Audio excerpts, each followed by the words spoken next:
Alors, bonjour à toutes et à tous, on se retrouve à nouveau sur le Smart and Strong podcast, cette fois-ci pour l'épisode 9. Je ne me tromperai pas dans le compte, cette fois-ci, pas comme dans le précédent. Et je suis rejoint par Morgane. Morgane qui est le deuxième visage derrière le Calisthenics Science podcast. Et voilà, ça faisait longtemps que je cherchais à la voir et que j'avais pas encore relié le sujet. Enfin, je pensais à t'avoir en tout cas vu que j'avais déjà eu Alexandre et que j'ai déjà été 2 fois invité chez vous. Et donc c'était pour moi un peu l'occasion de vouloir. Et c'est tombé à pic parce que euh, tu nous as partagé ton mémoire il y a quelques jours. Et voilà. Alors, avant qu'on commence, comment tu vas? Ce confinement, l'entraînement, tout ça, Ouais, c'est productif? ça roule bien, ça roule super. Dans mon jardin, j'ai de quoi m'entraîner. J'ai une barre de traction qui est très bien, des barres de dips qui sont moins très bien, mais qui font l'affaire. J'ai des anneaux, j'ai des élastiques, j'ai beaucoup de choses. J'ai des kettlebells, j'ai des disques, j'ai de la magnésie, donc c'est bon, je suis heureux. Je peux faire des handstands, j'ai du sol, j'ai des murs chez moi, bizarrement. Je peux faire des exercices de street, c'est dingue. La seule chose qui a l'air de manquer avec tout ça, c'est une barre pour faire des squats. Ouais, bah, je fais des pistol squats et des pistol squats lestés, bah, c'est déjà ça, hein. Puis Prochain voilà, comme achat, un petit ça. rack.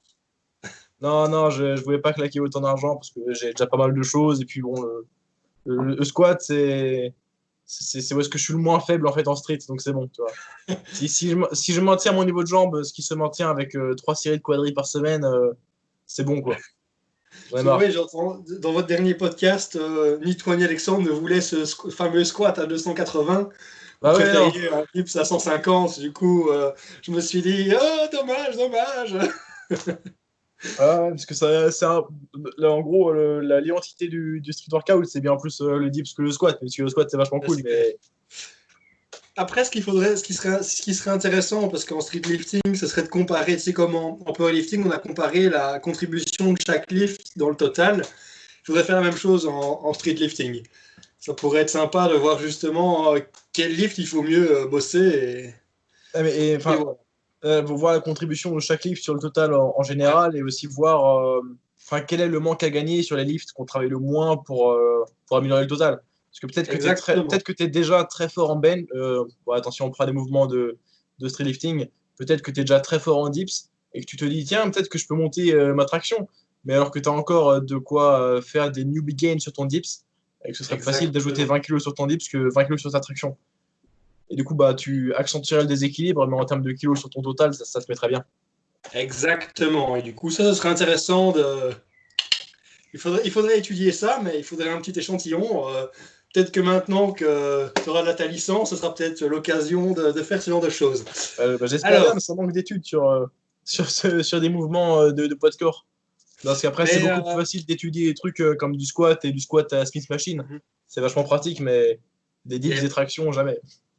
Mais justement, moi, sur les dips et les pompes, notamment, je trouve qu'il y a beaucoup d'études qui ont été faites. Malheureusement, elles comparent presque toujours, c'est au niveau activation musculaire, du coup, c'est pas terrible déjà. Et souvent, c'est comparé à un bench. Et alors, souvent, c'est même pas comparé à un bench à la barre libre. Et c'est pas toujours, c'est ça qui est toujours un peu compliqué. Parfois, c'est aux haltères, parfois, c'est la Smith Machine. Et du coup, il y a quand même, c'est pas la recherche qui est faite là-dessus est pas toujours de très bonne qualité. Et du coup, c'est clair qu'il y a un bon filon à faire à ce niveau-là, ce qui pourrait être intéressant. Donc, Ouais, je me souviens, voilà. je crois, de quelque chose qu'avait fait Brett Contreras. Donc, Brett Contreras, c'est The Glute Guy. Ouais. C'est un mec qui est expert dans le développement du grand fessier. Et il avait fait, bon, une étude assez sérieuse, mais pas officielle, puisqu'en fait, il a juste pris des mesures EMG sur lui, même si c'était fait proprement. Bah, il était tout seul et il comptait rien faire avec ses résultats, juste Ouais. voir ce que c'était. Et c'était marrant parce que l'exercice de ces, je crois, 8 exercices de pectoraux, l'exercice de ces 8 exercices pectoraux qu'il avait testés, qui activaient le plus le haut des pecs, c'était les dips. Et c'est archi marrant parce qu'encore aujourd'hui, on m'a demandé quel était le meilleur exercice pour le haut des pecs. Du coup, j'ai expliqué que bah, y avait 2 façons de réfléchir. Soit on regarde les études de MG, soit on regarde ce que fait le groupe musculaire anatomiquement. Il y a beaucoup Ouais. de gens qui disent que pour le haut des pecs, il faut faire du développé incliné ou il faut faire des pompes déclinées, des choses comme ça. Et là, c'était un peu paradoxal, c'était un peu marrant les résultats qu'avait trouvé Brett Contreras, qui, bah, uniquement sur lui, avait trouvé que l'exercice qui activait mieux le faisceau claviculaire des pectoraux, c'était les dips, alors que les dips, c'est un mouvement où est-ce qu'on finit avec le coude relativement proche du corps, donc pas tout à fait en flexion. Ouais, on aurait plutôt tendance à dire que le dip, ce serait plutôt pour, par rapport à l'angle de pénation, ce genre de choses, ce serait plutôt le pec inférieur, enfin la partie plus basse du pec. Et enfin voilà, après le l'EMG, ça vaut ce que ça vaut. Un EMG n'en vaut pas un autre, parce que pour ceux qui ne le sauraient pas, le taux d'hydratation, l'épaisseur de la peau, le développement musculaire et surtout la contraction musculaire, enfin l'habitude de l'entraîner, vont jouer là-dessus. Donc c'est ça qui est parfois un peu compliqué. Bon, pour en revenir du coup au sujet d'aujourd'hui, on va parler d'hypertrophie. C'était le sujet du TFE de Morgan. Mais comme c'est lui qui l'a écrit, je pense qu'il nous résumera, enfin, avant qu'il nous résume déjà ce qu'il va faire, qu'est-ce qui t'a... Donne-nous un peu le titre, la problématique qu'il y avait derrière, et pourquoi tu avais envie d'explorer ce sujet-là en particulier. Alors, le titre de ce mémoire, donc ce TFE, travail de fin d'études, parce que c'est ma dernière année de licence, donc troisième année. Le titre, la problématique, c'est le rôle de la masse musculaire dans la performance en force athlétique. Alors en fait, c'est un petit peu plus général que ça. C'est en réalité dans tous les mouvements de force, pas tout à fait d'haltérophilie, parce que c'est un peu plus de la vitesse que uniquement de la force, mais c'est très applicable à du streetlifting et même potentiellement un petit peu à des statiques aussi, mais en général de l'entraînement de force. Donc, quelle est la contribution de la masse musculaire dans l'entraînement de force? C'est une problématique que j'ai voulu explorer parce que ça fait des mois et des mois que je pense à ce sujet-là, sur comment optimiser une périodisation en calisthenics, en power, dans n'importe quoi. Et ça fait beaucoup de temps déjà que la périodisation la plus classique en power, c'est de faire des phases de volume avec plus de variétés d'exercices, des fourchettes de reps plus hautes et plus de séries par groupe musculaire, puis peu à peu de pics vers moins de volume et plus d'intensité absolue et même peut-être relative sur la fin. Je pensais ces derniers mois à trouver un moyen de formuler des théories là-dessus, de vraiment enquêter sur la pertinence que ça avait comme méthode, peut-être comparé à la DUP. Et simplement, le premier travail que je voulais faire, c'était de déterminer si vraiment la masse musculaire, c'était le premier facteur de la performance de force, et donc, oui ou non, et quels étaient les autres facteurs, parce que ça me saoulait un petit peu qu'on dise ah bah la force en fait c'est votre masse musculaire fois vos adaptations nerveuses, mais les gens qui disent ça, faut pas trop leur poser des questions dessus parce qu'ils vont dire oh t'améliores ta technique, l'apprentissage moteur et je sais pas après, tu vois. Donc en Ouais, fait, mais il y a beaucoup d'autres choses et c'est pas connu du tout. Donc je voulais traiter cette problématique-là pour aussi explorer quelles étaient les autres adaptations de la force en dehors de la masse musculaire. Et également, donc moi je suis en STAPS en France. Pour les auditeurs belges, STAPS, vous n'avez pas ça, mais c'est sciences et techniques des activités physiques et sportives. Donc c'est pour devenir, au global, tous les métiers qu'on peut faire avec ça, c'est travailler dans le management du sport, devenir prof de sport, devenir entraîneur, préparateur physique, tous ces métiers-là, coach sportif. chez nous, en Belgique, ce serait l'équivalent de soit éducation physique, soit une orientation générale en sciences de la motricité, pour ceux que ça intéresse.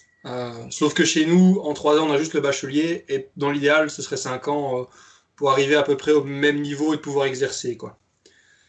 Et donc, ce qu'on étudie, nous, en STAPS, en physio, je trouve que c'est beaucoup trop. Bon, après, il en faut, je l'ai dit dans mon introduction, on bouffe tout le temps de la lactatémie, des seuils lactiques, de la VO2 max, des filets énergétiques.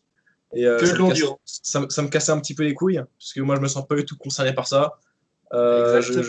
Je fais le 100 mètres en 15 secondes, 14 secondes, j'en sais rien, je suis une grosse merde. Ah, faut bosser, hein. Je sais pas, peut-être que je force, mais en tout cas, je suis vraiment pas fort dans tous les sports d'athlète, j'ai un cardio de chèvre, putain.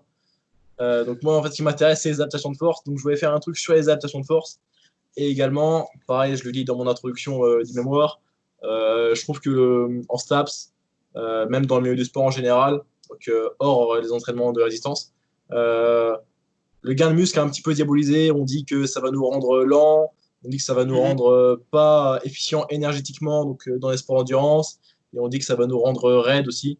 Alors que si vous faites simultanément votre entraînement sportif en même temps que vous prenez de la masse musculaire et que vous prenez aussi pas trop de gras pour maintenir quand même une bonne force relative, vous allez améliorer vos performances sportives et en plus prévenir des blessures. Parce que l'entraînement en résistance, c'est vraiment ce qui va prévenir le plus de blessures d'usure sportive à long. Yep. Et par rapport à ce que tu disais juste avant, en plus, pour le moment, je suis en train d'écrire un article sur l'excentrique. Et alors, c'est assez drôle parce que oui, l'entraînement en force, nous, réédifie. Mais nous réédifie un peu dans un bon sens, puisque la plupart des activités athlétiques, sportives, le saut, les lancers, ce genre de choses, eh ben, on a besoin de cette rigidité en fait. Le système musculaire, ben, il réagit en fait comme un ressort. Plus on lui permet, plus le ressort est dur, ben, plus il faudra appliquer de force pour l'aplatir, pour qu'il accumule de l'énergie. Mais après, une fois, dès qu'on le relâche, plus il pourra rendre de l'énergie aussi, restituer cette énergie. Du coup, c'est aussi un peu dans beaucoup de sports, c'est une bonne chose. Moi, j'ai vu en athlétisme des gens qui voulaient absolument pas travailler lourd ou travailler sur des reps, ce genre de choses, parce que ça allait les rendre raides, lents et ce genre de choses. Et un truc que j'ai vu, c'est que moi, en faisant plus de squats, eh ben, notamment mon démarrage, j'ai gagné justement pas 4 dixièmes de seconde sur mon 30 mètres, alors que je ne m'entraînais plus en sprint. Donc, juste de manière, enfin, après c'est sur moi, tu vois, je n'ai jamais eu un très bon démarrage. Je ne me suis pas entraîné en démarrage pendant près de 8 mois, mais j'ai augmenté mon squat d'une vingtaine de kilos et j'ai gagné 4 dixièmes. C'est des, Tu vois, c'est des free gains, quoi. ouais, c'est ça, et c'est un truc, c'est vrai que tu le dis, et de manière générale, tu sais, même dans les sports d'équipe, toujours on dit non, la masse musculaire, c'est mauvais. Et ici, j'ai un pote, je l'entraîne, tu vois, sa composition corporelle, elle change. Ben, en fin de compte, ben, il y a plein de choses qui vont jouer en compte. Tu as plus de muscles, ben, tu as plus de capacité aussi. Tu sais, ta graisse, elle contient pas de glycogène, en fin de compte. Tu vois, ton muscle, tu as plus de muscles, aussi, ta capacité à stocker du glycogène sera aussi un peu plus importante. Donc, même si tu as un effort, même si ça se joue ça se joue sur pas grand-chose, mais je veux dire, même sur un effort, tu sais, un match de foot ou un match de rugby, tu vas aussi voir une différence, tu vois, plein de choses. Mais c'est clair que les gens ont toujours se dire, quand ils pensent hypertrophie, ils pensent au bodybuilder. Et c'est vrai que le bodybuilder, de manière générale, est quelqu'un de pas très athlétique, de pas très esthétique et pas très fonctionnel, quoi. Si on prend le gros bodybuilder catégorie hyper lourde, voilà. Mais bon. Mais donc, enfin, là, on dit, même si, genre, si même dans tous les sports, le gain de masse musculaire apporte quelque chose, ça apporte encore plus de choses dans les sports de force. C'est un rôle encore Ouais. plus majeur parce que quand vous êtes en sport de force, genre, vous n'avez pas le côté. C'est pas autant technique que certains mouvements sportifs. C'est pas Mhm. tactique du tout. Il n'y a, pas, ouais, y a pas de stratégie, il n'y a, pas de, y a pas de mental comme Ouais. au tennis, par exemple. Donc, c'est beaucoup Ouais. plus uniquement votre physiologie qui va faire que la barre va se lever, quoi. Mais ça, je suis peut-être un petit peu moins d'accord pour avoir. Ouh, je t'ai perdu, je crois. Tu Alors, m'entends? attends. Ouais, Ah je ouais, t'as t'entends tout pas à fait. t'as pas la vidéo. C'est pas grave. Je dis, ça dépend un petit peu parce que par exemple, en haltérophilie, la tactique est vraiment importante. En powerlifting, ça devient important sur le troisième essai du deadlift. Donc, il y a toujours un peu cette composante tactique, mais à un très haut niveau, quoi. Quand tu es à un niveau, j'ai envie de dire, national ou subnational, la tactique n'est pas extrêmement importante. Mais plus le niveau va devenir important, la tactique va devenir importante, mais comme dans tous les sports, quoi. Ouais, ok. Mais à part ça, c'est vrai qu'il n'y a pas t'as pas l'adversaire en face dans lequel c'est celui qui va aller au mental, tu vois, et ça, je suis entièrement d'accord que c'est un peu moins un grand rôle là-dedans, du coup, en effet. Ouais. Ouais, ouais, y a quand même de la stratégie sur ouais, comment tu vas choisir tes essais. C'est Enfin, ça. ouais, y a pas trop de stratégie. De stratégie. Il n'y a pas trop de stratégie sur comment tu vas choisir ton opener, par exemple. Mais ouais, quand tu Non. fais ta troisième barre de deadlift et que tu es le dernier du meet et que tu veux choisir entre bah, soit tu égales ton PR, soit tu tentes de gagner le meet, tu te dis, bon, Ouais. soit je fais un meet pire que mon dernier si je rate ma grosse barre, soit si cette grosse barre pas, je gagne le meet et je suis qualifié pour les nations, par exemple. Bon, ouais, Ouais. c'est la stratégie. Ouais. Et il y a aussi le fait qu'en fait, tu peux changer ta barre quasi jusqu'au dernier moment. Et du coup, il y a moyen de carotte l'autre aussi. Par exemple, le type qui dit qu'il est encore 2 minutes. Et toi, tu peux dire, ok, je change ma barre et il passe avant. En haltérophilie, c'est un truc qui est vraiment chouette parce qu'en fait, ça rend le mythe très vivant, tu vois. Donc, en fait, tu dis, ok, il me reste 3 minutes. Il y en a un qui rate. Du coup, il te reste 2 minutes. Puis celui qui passe avant toi, il dit, je passe. Il augmente sa barre. Du coup, sur les 3 minutes, il te reste 1 minute. T'es le suivant à passer. Et là, tu te dis, putain, est-ce que moi aussi je joue la carte tactique et donc je remets un truc et du coup tu recarottes le titre, tu dis j'y vais, ou enfin tu vois, il y a aussi, est-ce que je me prends 1 minute de plus mais que je mets plus lourd, enfin, oui, la tactique est différente, mais et l'aspect mental est peut-être pas prépondérant parce qu'il suffit juste d'être bien concentré, ça ira. Mais voilà, c'est moins un sport de tueur que quand t'as quelqu'un en face de toi comme en boxe ou quoi. Tu vois, Ouais. ça c'est vrai. Mais donc, on va peut-être résumer, tu vas peut-être nous résumer un peu ce que tu as trouvé, parce que ici on a dit, Ouais. voilà, c'était un peu tes motivations, pourquoi tu as écrit ça. Et allez, résume-nous un petit peu ce que tu as trouvé. Moi je l'ai lu et franchement, j'ai survolé juste un peu avant, et j'ai vraiment envie de le lire et j'ai pas encore eu trop le temps, mais je me réserve ça pour après les examens.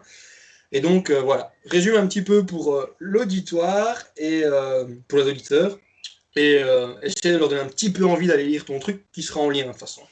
Ok, ok. Qu'en est-il sur ce sujet-là? Donc, je rappelle la problématique. Le rôle de la masse musculaire dans la performance en force athlétique ou dans les sports de force en général. Donc, déjà, à première vue, on serait tenté de simplement chercher des corrélations, à se dire ah bah, est-ce que les mecs les plus musclés, c'est les mecs les plus forts? Parce que, anecdotiquement, on a l'impression que les mecs forts sont musclés et que les mecs musclés sont assez forts. Quoique, parfois, de temps en temps, c'est rare, mais on voit parfois des gens qui sont très peu musclés, qui sont bien plus forts que des gens plus musclés. Donc, le but du mémoire, c'était aussi un petit peu de comprendre ça en justifiant qu'il y avait plein d'autres adaptations, en plus des gains de masse musculaire, dans les adaptations de Mhm. force. Alors, qu'en est-il du sujet, du coup? La masse musculaire, c'est évident que c'est important parce que bah, c'est le moteur de votre squelette, en fait. Mais quel est le degré d'importance et selon votre niveau? Alors, ça varie beaucoup. Donc, la masse musculaire, vous allez l'utiliser plus ou moins bien selon le mouvement et selon votre expertise. Déjà, il y a l'activation musculaire qui joue. Ça, c'est pas un truc de ouf en fait. C'est juste quand vous êtes débutant, vous savez déjà utiliser à 90%, 95% même votre masse musculaire. Donc, si on compare votre force d'activation volontaire maximum isométrique à, euh, à la force que vous aurez si on vous passe des électrodes et qu'on on vous fait contracter involontairement au maximum jusqu'à cramper, quoi, quasiment. En fait, vous avez, si vous voulez, 90 à 95% de votre potentiel de force que vous savez déjà utiliser, même sans entraînement. Donc l'activation musculaire, il n'y a pas grand-chose comme progrès à faire dessus. Ensuite, il y a l'apprentissage moteur, qui là est très important et dépend du mouvement, c'est très spécifique au mouvement, si bien que c'est même spécifique à l'amplitude, c'est spécifique à la fourchette de répétition, La c'est vitesse du mouvement, spécifique à la vitesse du mouvement, c'est spécifique aussi le bien sûr placement, au type de contraction aussi. Vous pouvez être très fort ouais. en excentrique si vous faites que de l'excentrique, mais être pas dingue en concentrique. Et Le même placement des mains, des pieds. placement des mains, placement des pieds, si vous êtes en high bar, en low bar, l'écartement de vos barres de dips, plein de choses comme ça, même Mhm.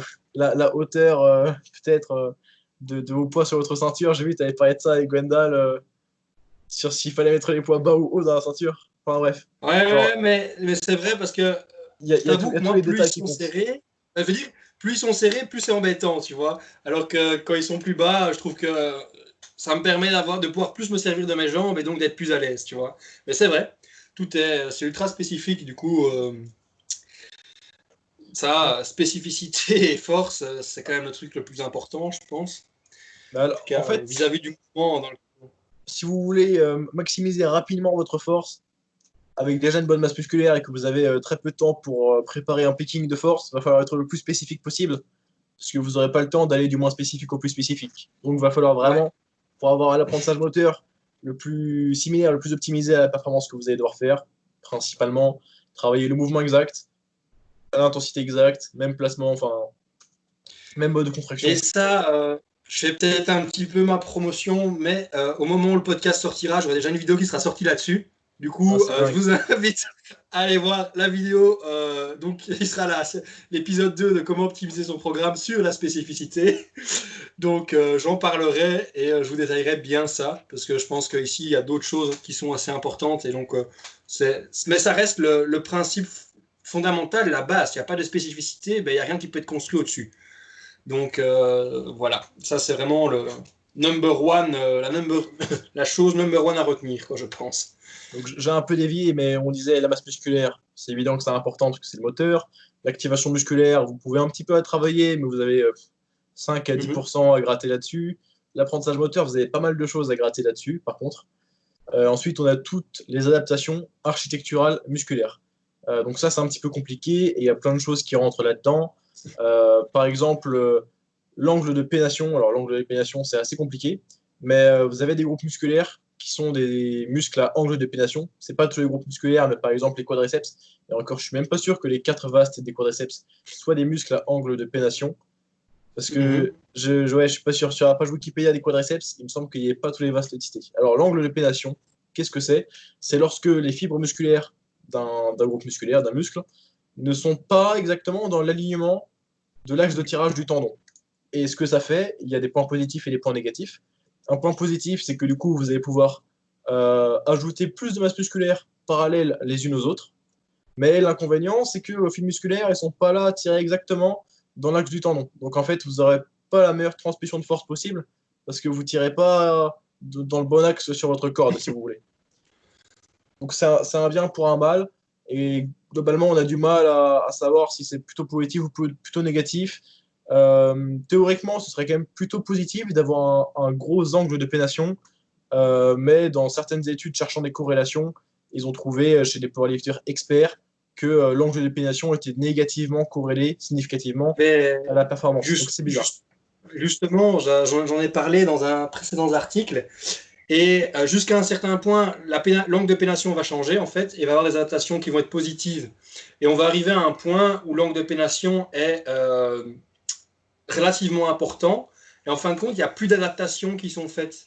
Et du coup, par exemple, le fait de vouloir mettre encore de la masse musculaire et du coup de changer cet angle de pénation, ben en fait, c'est du temps qui est presque perdu parce que justement, ça ne va pas aider à la transmission de force. C'est des ressources qui sont pas, enfin, c'est la ressource d'entraînement qui n'est pas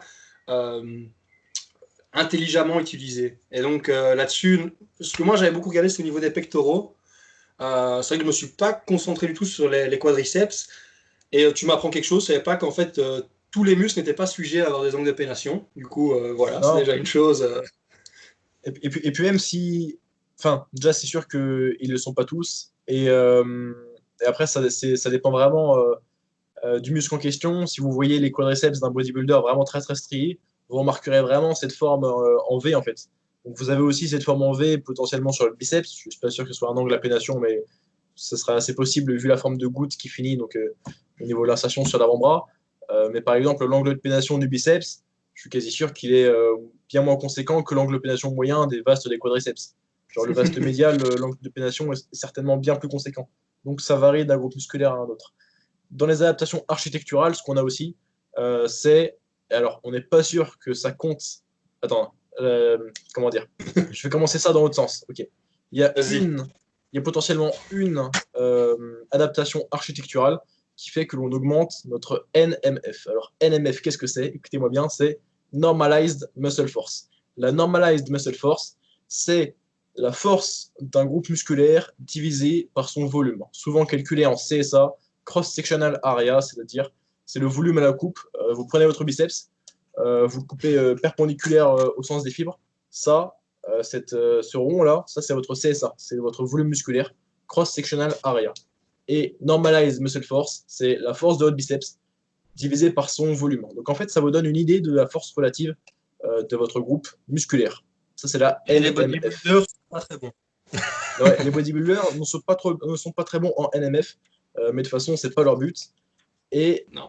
Du coup, j'en étais à quelle est cette adaptation architecturale qui potentiellement permet d'augmenter la NMF, parce que c'est encore incertain, mais c'est certainement des adaptations de tissus conjonctifs, donc au niveau de vos fascias musculaires, l'épimésium, l'endomésium, des choses comme ça, qui en fait, entre vos fibres musculaires, vont faire que, donc ça va avoir plus de tissus conjonctifs intramusculaires, qui va faire que, en fait, ce qui se passe, comment dire, votre fibre musculaire, elle produit de la force qu'elle transmet en direction du tendon, quoi. Cependant, il y a toujours un petit peu de force qui est perdue à droite à gauche, latéralement en fait. Et avoir davantage de tissu conjonctif intramusculaire, ça va faire qu'à la manière d'une toile d'araignée, cette force-là va être redirigée de façon à aller en direction du tendon. Et il y a une étude que j'ai citée dans mon mémoire qui était sur des rats, où est-ce qu'ils avaient mesuré ça, selon si c'était des jeunes rats et donc des vieux rats, des jeunes rats qui avaient plus ou moins des dégradations de leur fascia. Et ils avaient vu que chez des rats en bonne santé, la transmission de force latérale allait jusqu'à 80%, donc il n'y avait que 20% d'énergie qui était gâchée si les tissus conjonctifs intramusculaires fonctionnent bien. Et donc ça, les adaptations de tissu conjonctif intramusculaire, c'est potentiellement quelque chose qui arrive avec l'entraînement et qui va faire en sorte que votre muscle au global, ensemble, va être plus fort. Donc votre NMF va être plus conséquente. Je le rappelle, NMF, c'est la force relative d'un muscle par rapport à sa taille. Question par rapport à ça, justement. Est-ce que ce serait pas lié au domaine cellulaire du coup de ta myofibrie, du coup de ton myocyte? Est-ce que justement, si on sait que certaines formes d'entraînement, on va voir du coup l'hypertrophie myofibrillaire, qui est quand même le phénomène général, et puis ça fait quelques études qu'on commence à se poser la question, est-ce qu'il n'y a pas une hypertrophie sarcoplasmique? Du coup, on étend ce domaine cellulaire. Est-ce que c'est justement lié à ça? Du coup, cette transmission de force, est-ce qu'elle pourrait être liée à cette extension du domaine sarcoplasmique via l'addition de cellules satellites après un gros entraînement, par exemple? Alors ça, je ne sais pas, c'est assez intéressant. On sait que l'hypertrophie, c'est sûrement principalement Oh, j'ai myofibrillaire. perdu. Tu m'as perdu? Ok, je répète. Alors ça, on ne sait pas. Du moins, je ne sais pas. Mais je pense qu'on ne sait pas au global parce que je n'ai pas trouvé ça dans mes recherches. Mais c'est intéressant. On sait que l'hypertrophie, c'est principalement myofibrillaire. Donc on ajoute vraiment du tissu contractile, quoi. Et l'hypertrophie sarcoplasmique, théoriquement, ce serait plutôt une hypertrophie qui arriverait avec des séries un petit peu plus longues et qui serait plutôt pas une addition vraiment de tissu contractile, mais ce serait plutôt quelque chose qui améliorerait les capacités énergétiques du tissu musculaire, peut-être via des adaptations des mitochondries.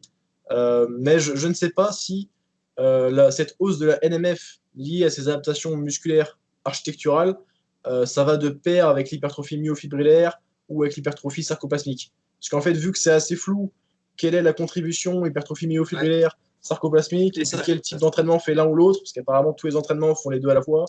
On ne peut pas savoir si et on peut orienter ouais, l'entraînement vers l'un ou l'autre pour avoir des meilleures adaptations de tissu conjonctif pour augmenter la NMF. ouais. C'est du coup, il y a encore un peu de recherche à faire sur le sujet. Euh, de ce que j'en sais, de ce que j'ai écouté, notamment Mike Israetel, Ouais, il avait l'air de dire que lui, pour avoir une hypertrophie plutôt sarcoplasmique, c'était plutôt du gros volume d'entraînement, très proche de l'échec. Du coup, en fait, c'est vraiment ce qu'on appelle les semaines d'overreach, où vraiment le but, c'est d'arriver le plus proche possible de l'échec. Et c'est justement des séries où on va avoir un gros stress métabolique en plus d'avoir un gros stress mécanique.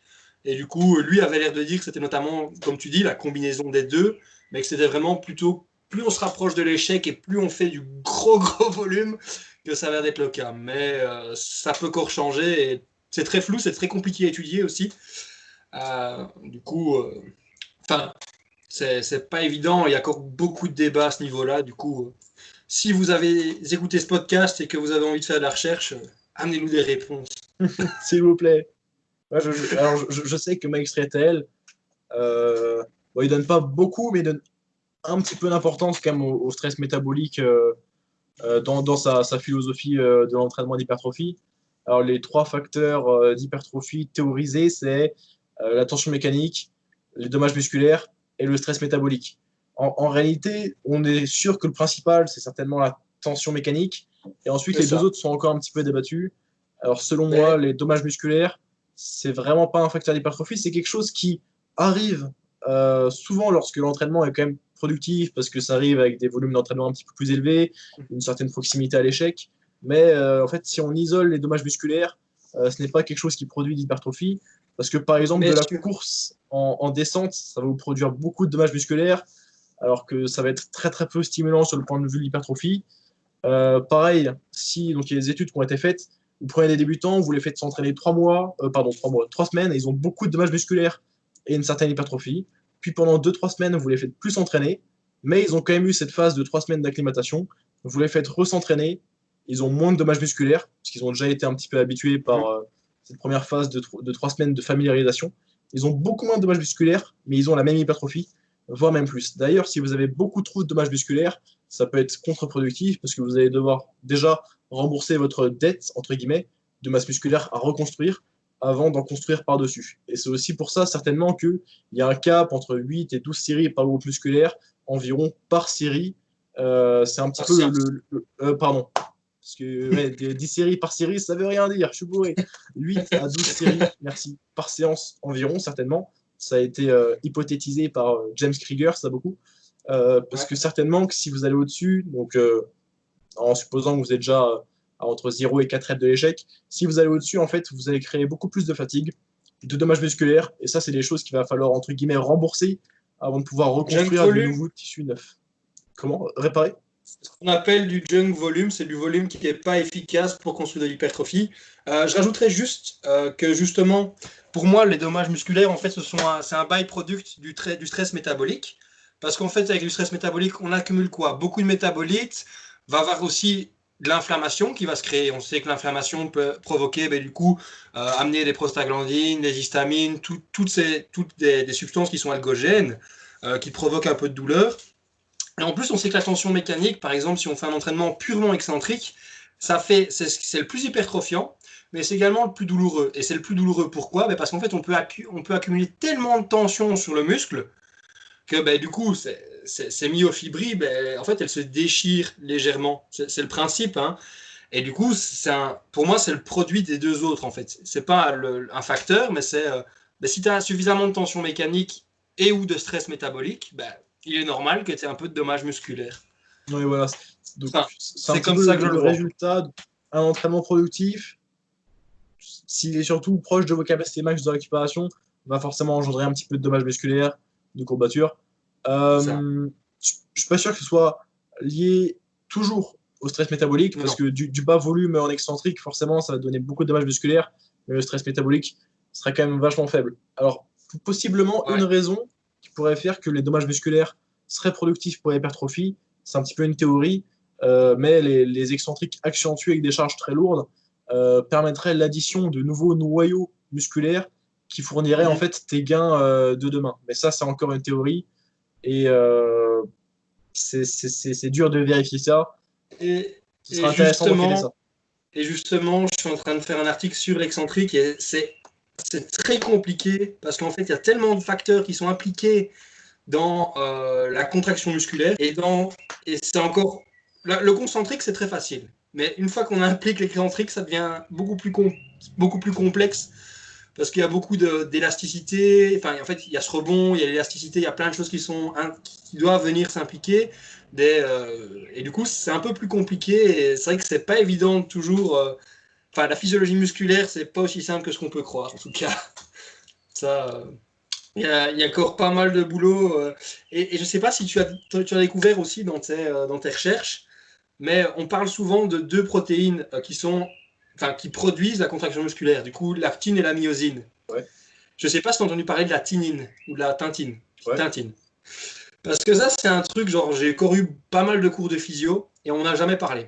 Et genre, ce qui est hypothétisé à l'heure actuelle, et ça fait quand même une petite dizaine d'années que la tintine, elle fait son apparition dans le nouveau paradigme de la contraction musculaire, c'est que notamment, on ne sait pas expliquer la tension, enfin la restitution de la tension juste par l'accumulation d'énergie dans l'actine et la myosine. Tu vois, si tu accumules de l'énergie au niveau excentrique, eh ben, ils comprennent pas comment on peut restituer presque autant ou si pas plus d'énergie en concentrique.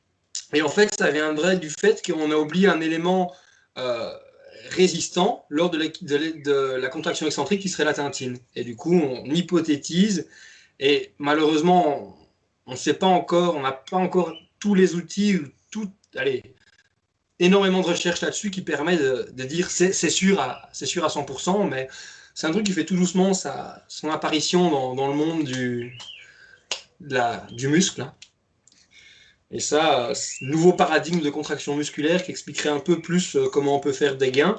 Ce qui serait intéressant aussi, c'est de se dire, est-ce qu'elle est impliquée dans la contraction musculaire? Quel serait l'intérêt, et encore une fois, ce qu'on disait tout à l'heure, quel est son rôle du coup dans l'expansion myofibrillaire, dans ce domaine, dans l'expansion de cette conjonctive qui permettrait de peut-être augmenter N, NMF. cette force musculaire normalisée, quoi. Un truc qui serait intéressant aussi d'enquêter, ce serait pour savoir s'il existe une hypertrophie spécifique sur le type musculaire, ce qui n'est pas Ouais. encore sûr, mais ce qui commence à être investigué un petit peu. Et je le dis à la fin de mon mémoire que je n'ai pas fait partie sur ça parce que c'est encore un petit peu flou. Ce serait intéressant de savoir quel type d'hypertrophie, quel fibres musculaires hypertrophiés Euh, produisent les meilleurs gains en NMF. Parce que on serait tous ouais. tentés de dire que théoriquement, les fibres de type de A et de B seraient peut-être celles qui produiraient la meilleure force relative. Mais bon, ça, on ne peut pas le dire en étant totalement sûr pour l'instant, tant que ça n'a pas été investigué et prouvé scientifiquement. Ouais, surtout qu'en fait, elles sont en général plus grosses. Du coup, c'est vrai que si tu normalises après sur la section.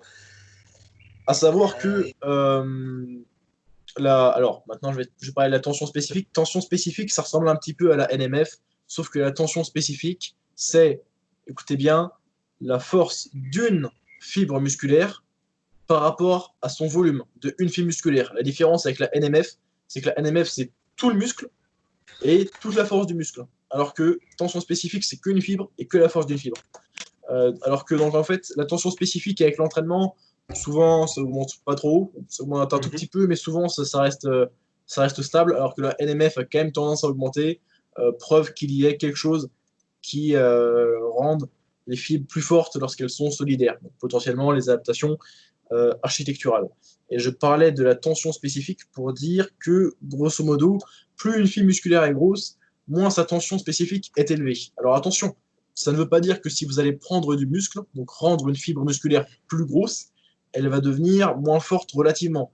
Mais ça veut dire qu'à un instant T, vous prenez un individu, il y a des chances que ces fibres musculaires les plus grosses soient celles qui ont le moins de force relative. Et voilà, ça ne veut pas dire que si vous allez prendre du muscle, que vous allez perdre en force relative. Et d'ailleurs, même si vous perdiez en force relative de une fibre, et ben en fait, le calcul, c'est ça. Si vous doublez votre masse musculaire, mais que votre force relative par muscle, par fibre musculaire décroît de peut-être 10-20%, bah, vous allez quand même gagner en force relative, parce que vous avez doublé votre masse musculaire, mais vous n'avez pas doublé votre poids de corps. Donc, vous avez quand même gagné X% de force de plus par rapport au X% de poids de corps supplémentaire que vous avez gagné. Donc, votre force relative, c'est quand même amélioré. Ensuite, donc on a parlé de quoi? Alors, on a parlé de tension spécifique NMF, donc deux concepts un petit peu proches. Mais NMF, ça inclut tout le groupe musculaire et toute la force du groupe musculaire. Donc, il y a un petit peu ce système-là de solidarité entre les fibres musculaires qui les rend au total plus fortes que ce qu'on aurait prédit si on avait calculé indépendamment chaque fibre musculaire, son volume et sa taille. J'ai parlé d'apprentissage moteur, d'activation volontaire maximum. Ensuite, au niveau, un truc très intéressant, au niveau de vos insertions tendineuses, donc bien sûr, on est avec certaines insertions tendineuses qui sont plus ou moins favorables et qui produisent certains moments de force selon certains positionnements des segments articulaires. Par exemple, votre biceps, lorsque vous avez le coude entièrement tendu, eh bien, votre tendon, l'insertion va être verticalement très proche de votre coude, en fait.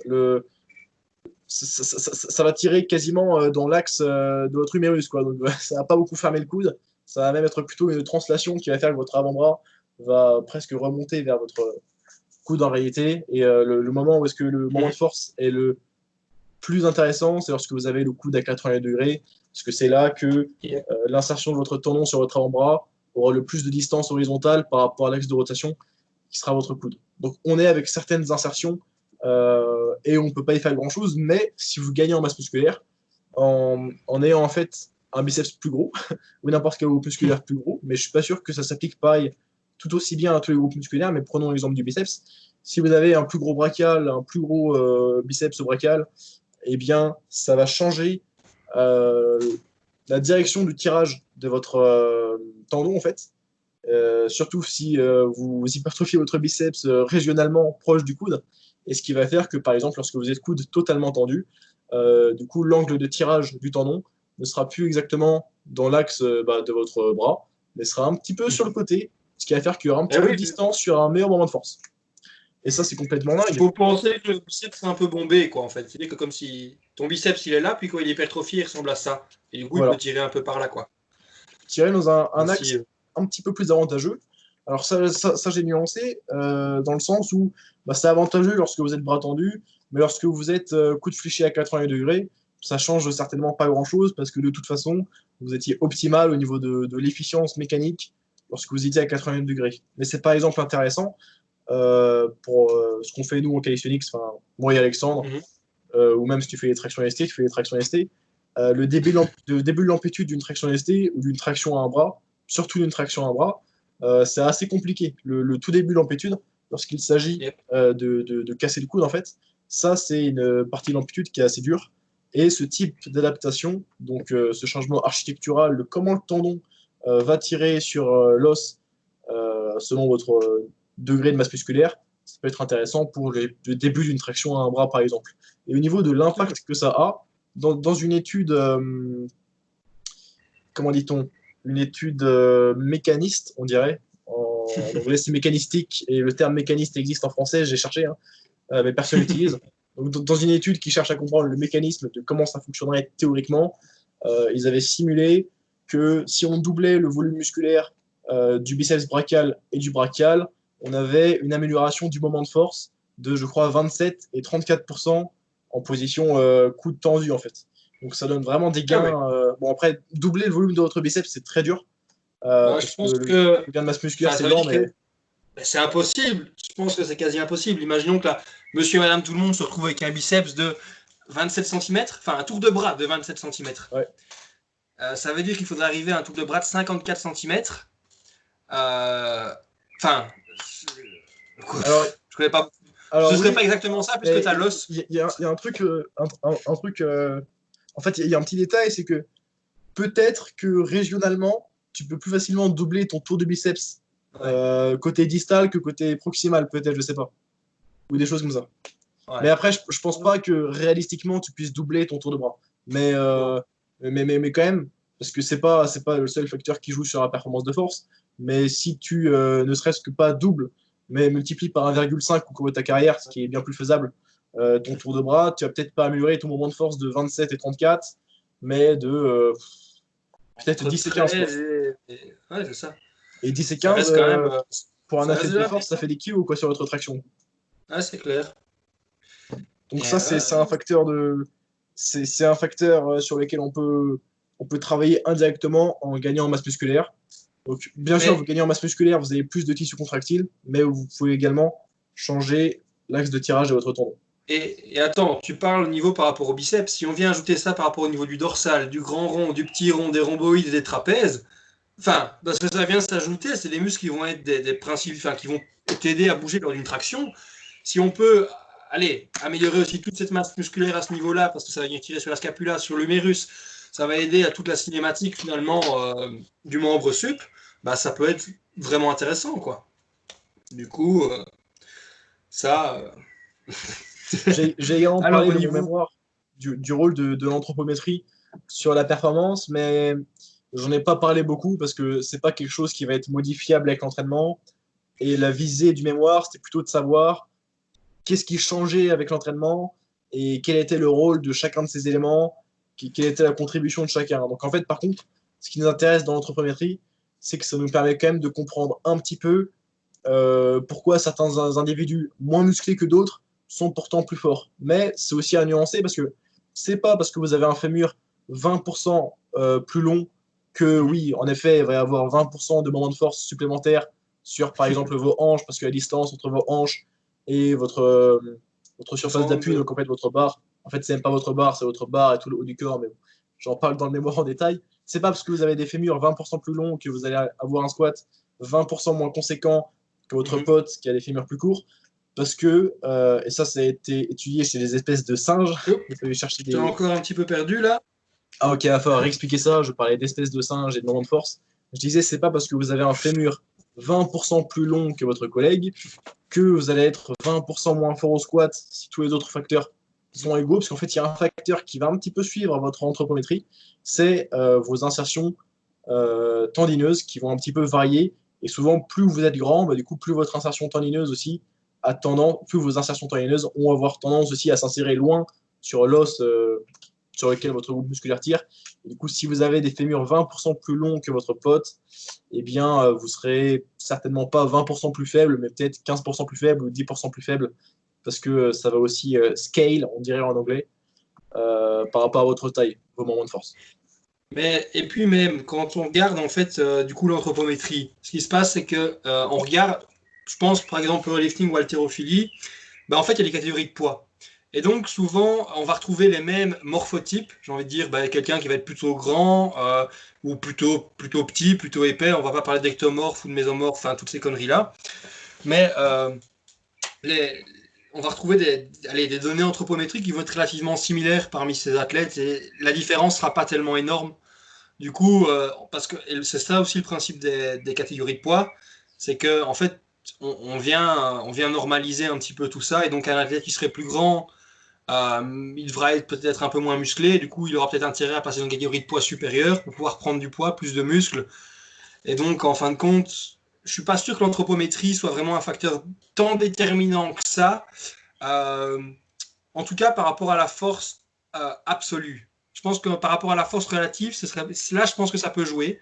Parce que on va avoir un poids de corps en général plus élevé, des leviers qui seront peut-être plus importants, on va avoir un travail mécanique qui sera aussi plus important. Et du coup, c'est pour ça que si on normalise ça par rapport au poids de corps, quelqu'un de plus grand et de plus lourd a plus de chances d'être entre guillemets plus faible. Mais c'est pour ça que dans les sports de force, on utilise des indices. Et en fait, ces indices ne normalisent pas par rapport au poids de corps, mais à d'autres coefficients qui sont intégrés, des coefficients exponentiels, logarithmiques, pour pouvoir remettre ça de manière un peu plus... pour remettre tout le monde sur un pied d'égalité. Et donc, on se rend compte que finalement, les données anthropométriques sont peut-être, en tout cas, dans les sports où en tout cas on a ces formules, sont peut-être pas très importantes, quoi. Alors, au niveau de ça, bah, c'est aussi pour ça qu'en powerlifting, on dit parfois que c'est pas des catégories de poids, mais que c'est des catégories de taille, en fait. Parce que souvent, on va retrouver bah, évidemment les individus les plus grands dans les catégories de poids les plus hautes, parce que si un individu Ouais. grand va dans une catégorie de poids moyen, en fait, il sera dans une Ouais. catégorie où est-ce qu'il n'aura pas maximisé sa masse musculaire, en fait, il sera bien moins équipé par rapport à des mecs qui auront bien plus rempli leur structure osseuse, en fait, de masse musculaire. Ouais. Ça, c'est une première chose à C'est dire clair. par rapport à la taille. Après, ça joue quand même, l'anthropométrie. Mais oui, comme tu as dit, de toute façon, on va retrouver les mêmes profils. Mais il y a une donnée anthropométrique qui joue vachement au squat, c'est le crural index. Je ne sais pas si on dit index crural aussi en français. Donc en fait, c'est le ratio entre la longueur de votre fémur sur la longueur de votre tibia. Attends, est-ce que c'est Ouais. l'inverse? Non, c'est ça. Ouais, c'est ça. Et statistiquement, c'est statistiquement significatif. Les meilleurs squatteurs des meilleurs mythes ont un plus haut index crural, c'est ça, ouais, Oui. que les squatteurs les moins bien placés du mythe. C'est-à-dire qu'ils ont des fémurs moins grands relativement à la taille de leur tibia, ce qui permet un petit peu de réduire le moment de force au niveau de l'extension des hanches. Parce que le moment de force d'extension des hanches, il va dépendre de la distance entre la barre, enfin, le centre de masse du système haut Mhm. du corps plus barre par rapport. Enfin, alors comment dire? Ça va dépendre de la masse de votre barre, la masse de votre haut du corps, mais en fait, bon, quand vous squattez lourd, le plus important, c'est la barre. Donc ça va dépendre de la masse de votre barre et ça va dépendre aussi, donc le moment de force, ça va dépendre de la distance qu'il y aura entre votre barre et vos hanches, qui sont l'axe de Le rotation bras de de l'extension des levier, si hanches. vous voulez. On va parler de bras de levier, ce sera même peut-être plus simple et plus imagé pour vous, quoi. Vous imaginez votre pivot, ici. Ce qu'on va avoir, c'est la hanche, et puis on va avoir la barre, et ce qu'on veut, c'est la rapprocher pour diminuer le bras de levier. Mais par exemple, c'est le principe qu'on va utiliser un high bar ou un low bar. Le low bar, on va diminuer du coup cette distance entre la barre et la hanche. Du coup, a priori, on diminue ce moment, et donc on va pouvoir exprimer plus de force. Alors que si on augmente ce bras de levier, on augmente le moment et on est capable d'exprimer moins de force. Mais Ça, je cependant, pense que en fait, donc, on est quand même ça plus va. fort d'environ 10% sur le low bar que sur le high bar.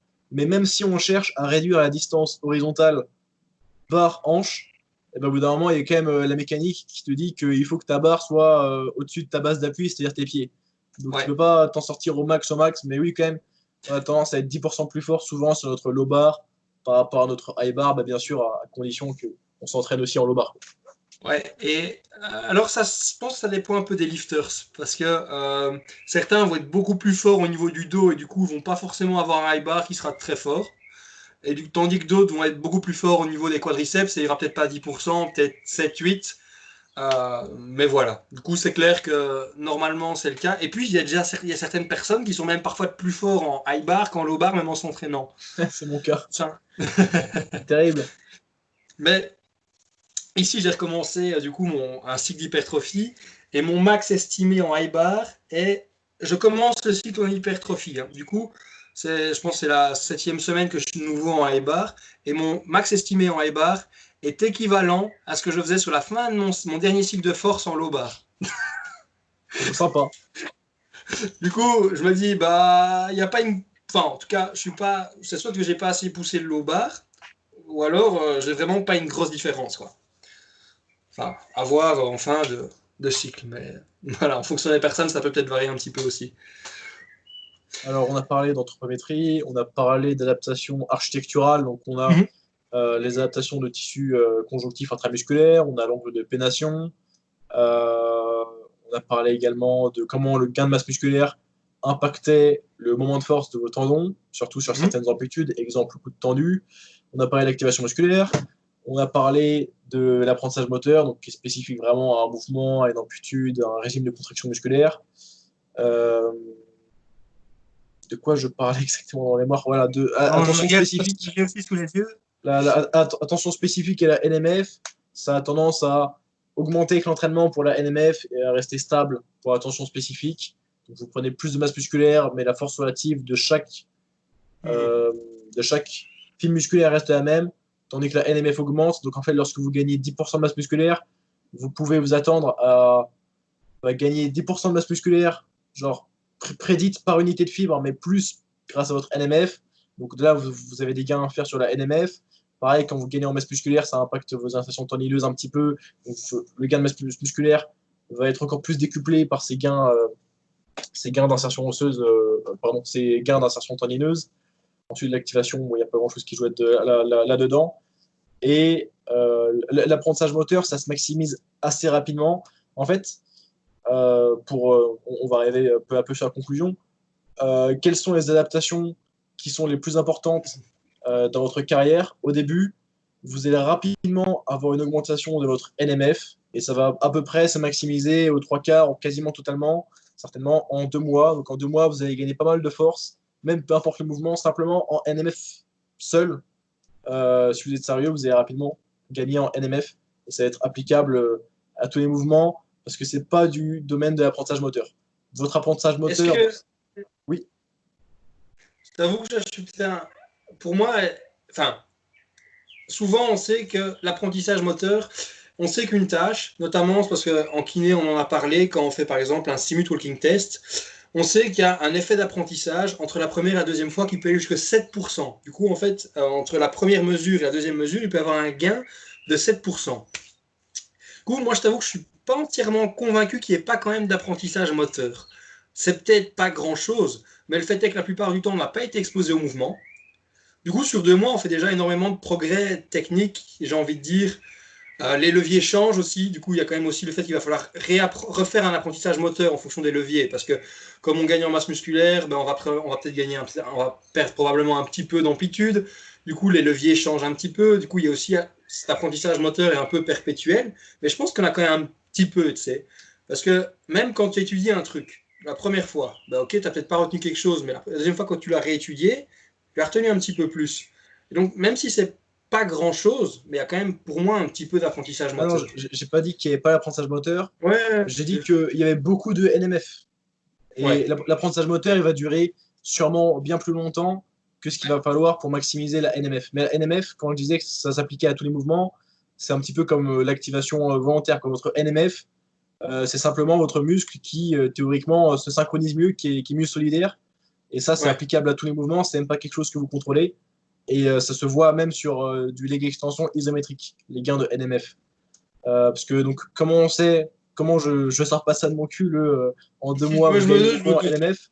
En fait, c'est parce que il y a une étude qui nous a démontré que ça suivait en fait l'évolution de la force d'extension volontaire maximum des quadriceps, donc sur un leg Ouais. extension isométrique, au cours de 2 mois, 3 mois, 6 mois d'entraînement. Et on avait une belle représentation graphique de ça. Sur un graphique, on avait l'évolution de la force maximum volontaire isométrique, Mhm. on avait les gains de masse musculaire et on avait les gains de NMF qui étaient isolés. Et ce qui est marrant, c'est que les gains de force, ils étaient assez stables, c'était assez linéaire. Mhm. Et on avait aussi, au début, pas trop de gains de masse musculaire, un petit peu, mais on avait beaucoup de gains de NMF. Et ensuite, les gains de NMF, il n'y en avait quasiment plus. La NMF restait stable. Et c'était des gains de masse musculaire qui étaient sûrement bien plus responsables de la continuité des gains de force. Une fois ces 2 premiers mois, parce qu'il y avait vraiment eu beaucoup, beaucoup de NMF. Donc déjà, dans les 2 premiers mois, on sait qu'on a pas mal de NMF. L'apprentissage moteur, ça va durer certainement plus longtemps. Bon, on a des gens qui nous disent que Ça ça dure s'arrête 8 à 20 vraiment semaines. jamais. Et je pense Ça que s'arrête beaucoup jamais. l'apprentissage moteur, oui, tu as toujours des... peux toujours gratter quelques pourcentages, même quand tu crois expert sur un mouvement, tu n'es jamais expert sur le mouvement. C'est ça. Attends, j'en étais où? Je disais. L'apprentissage moteur, c'est sur 8 à 20 semaines. Oui, alors, je ne sais pas d'où sort cette donnée-là, mais j'ai déjà entendu que l'apprentissage moteur se faisait de 8 à 20 semaines. Je pense que quelque chose qui peut jouer sur cette variabilité du 8 à 20 semaines ou de on ne sait pas combien de semaines, c'est que je pense que ça dépend aussi du nombre d'expositions à un certain stimulus.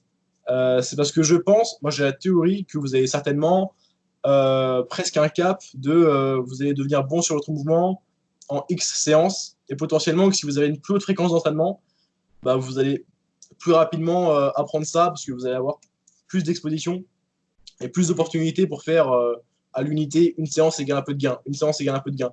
Et c'est pour ça aussi que je pense que, surtout sur des études à court terme, une plus haute fréquence d'entraînement mène plus souvent à des meilleurs gains de force. Je ne suis pas sûr que ce soit aussi vrai sur le long terme, parce que je pense que ça exploite ce fait que l'apprentissage moteur dépend de l'exposition, du nombre d'expositions, nombre de stimulations à un stimulus donné. Mais après, il y a d'autres avantages aussi à la haute fréquence. Mais il suffit de regarder notamment un entraînement haltérophilie et un entraînement powerlifting. L'entraînement haltérophilie, ce qu'on cherche en haltérophilie, c'est 3 choses. La force, la vitesse, donc la puissance en fin de compte. Du coup, ça peut même être une chose. Et enfin, la technique.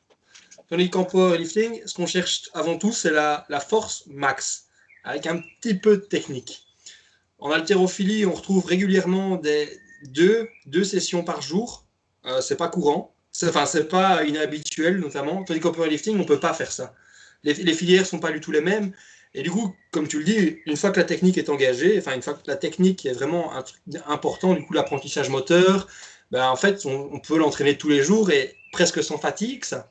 C'est vraiment pas quelque chose qui, surtout quand ça devient automatique. Du coup, au début, c'est très fatigant et on peut pas le faire en fin de compte 2 fois par jour ou 6 jours semaine parce que dès qu'on doit apprendre quelque chose, ça demande énormément d'oxygène pour le cerveau, énormément de glucose et on est juste fatigué.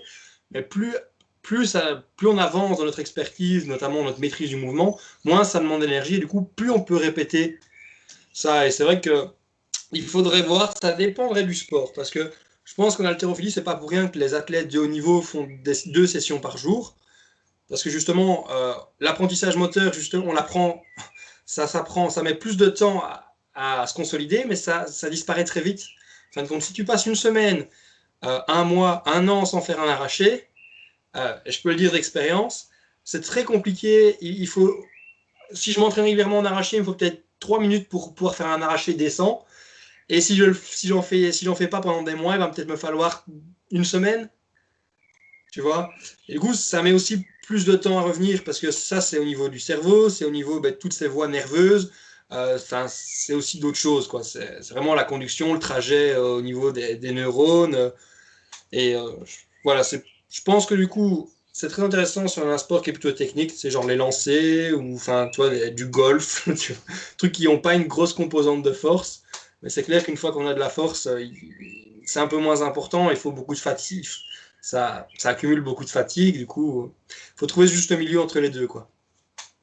Donc ça c'était la petite parenthèse au niveau de la fréquence d'entraînement. Mais c'était pour dire que certainement que votre apprentissage moteur, vous allez vous rapprocher de votre maximum, votre apprentissage moteur idéal en, je pense, plus un certain nombre de séances qu'en une certaine durée. Parce que vous n'allez pas maximiser votre apprentissage moteur en 8 à 20 semaines si vous faites du squat toutes les 2 semaines. Et vous allez peut-être plus améliorer votre apprentissage moteur en peu de temps si vous faites plus de séances par semaine, même potentiellement un volume égal en termes de série, sachant souvent que les gains de force bénéficient moins d'un haut volume que les gains d'hypertrophie. Donc certainement qu'il y a besoin de peu d'exposition, mais juste d'une exposition de qualité comparé à ce qu'il faudrait en hypertrophie. D'ailleurs, tu avais fait peut-être un article sur quel était le volume permettant de maintenir ces gains de force. C'est ça, le volume minimal, et j'estimais que c'était 2 séries, 2 fois par semaine, du coup 4 séries, qui étaient amenées assez proches de l'échec, du coup entre 4 et 0 reps, entre 4 et 0 reps de l'échec.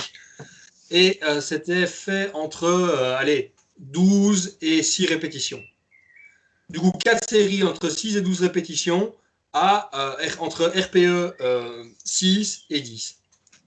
Voilà. Ça, c'est tout ce qu'il faut pour faire des progrès. Hein. C'est tout ce que ça demande. 4 séries sur un truc. Et c'était le cas pour le squat et le bench. Pour le deadlift, ils n'ont pas trouvé de corrélation. Du coup, le deadlift, c'est toujours bizarre parce qu'ils trouvent toujours beaucoup de corrélation, notamment entre le squat et le bench. Enfin, ils trouvent toujours, par rapport aux études qu'ils font, le même protocole. Ils trouvent toujours des très bons résultats sur le squat et le bench.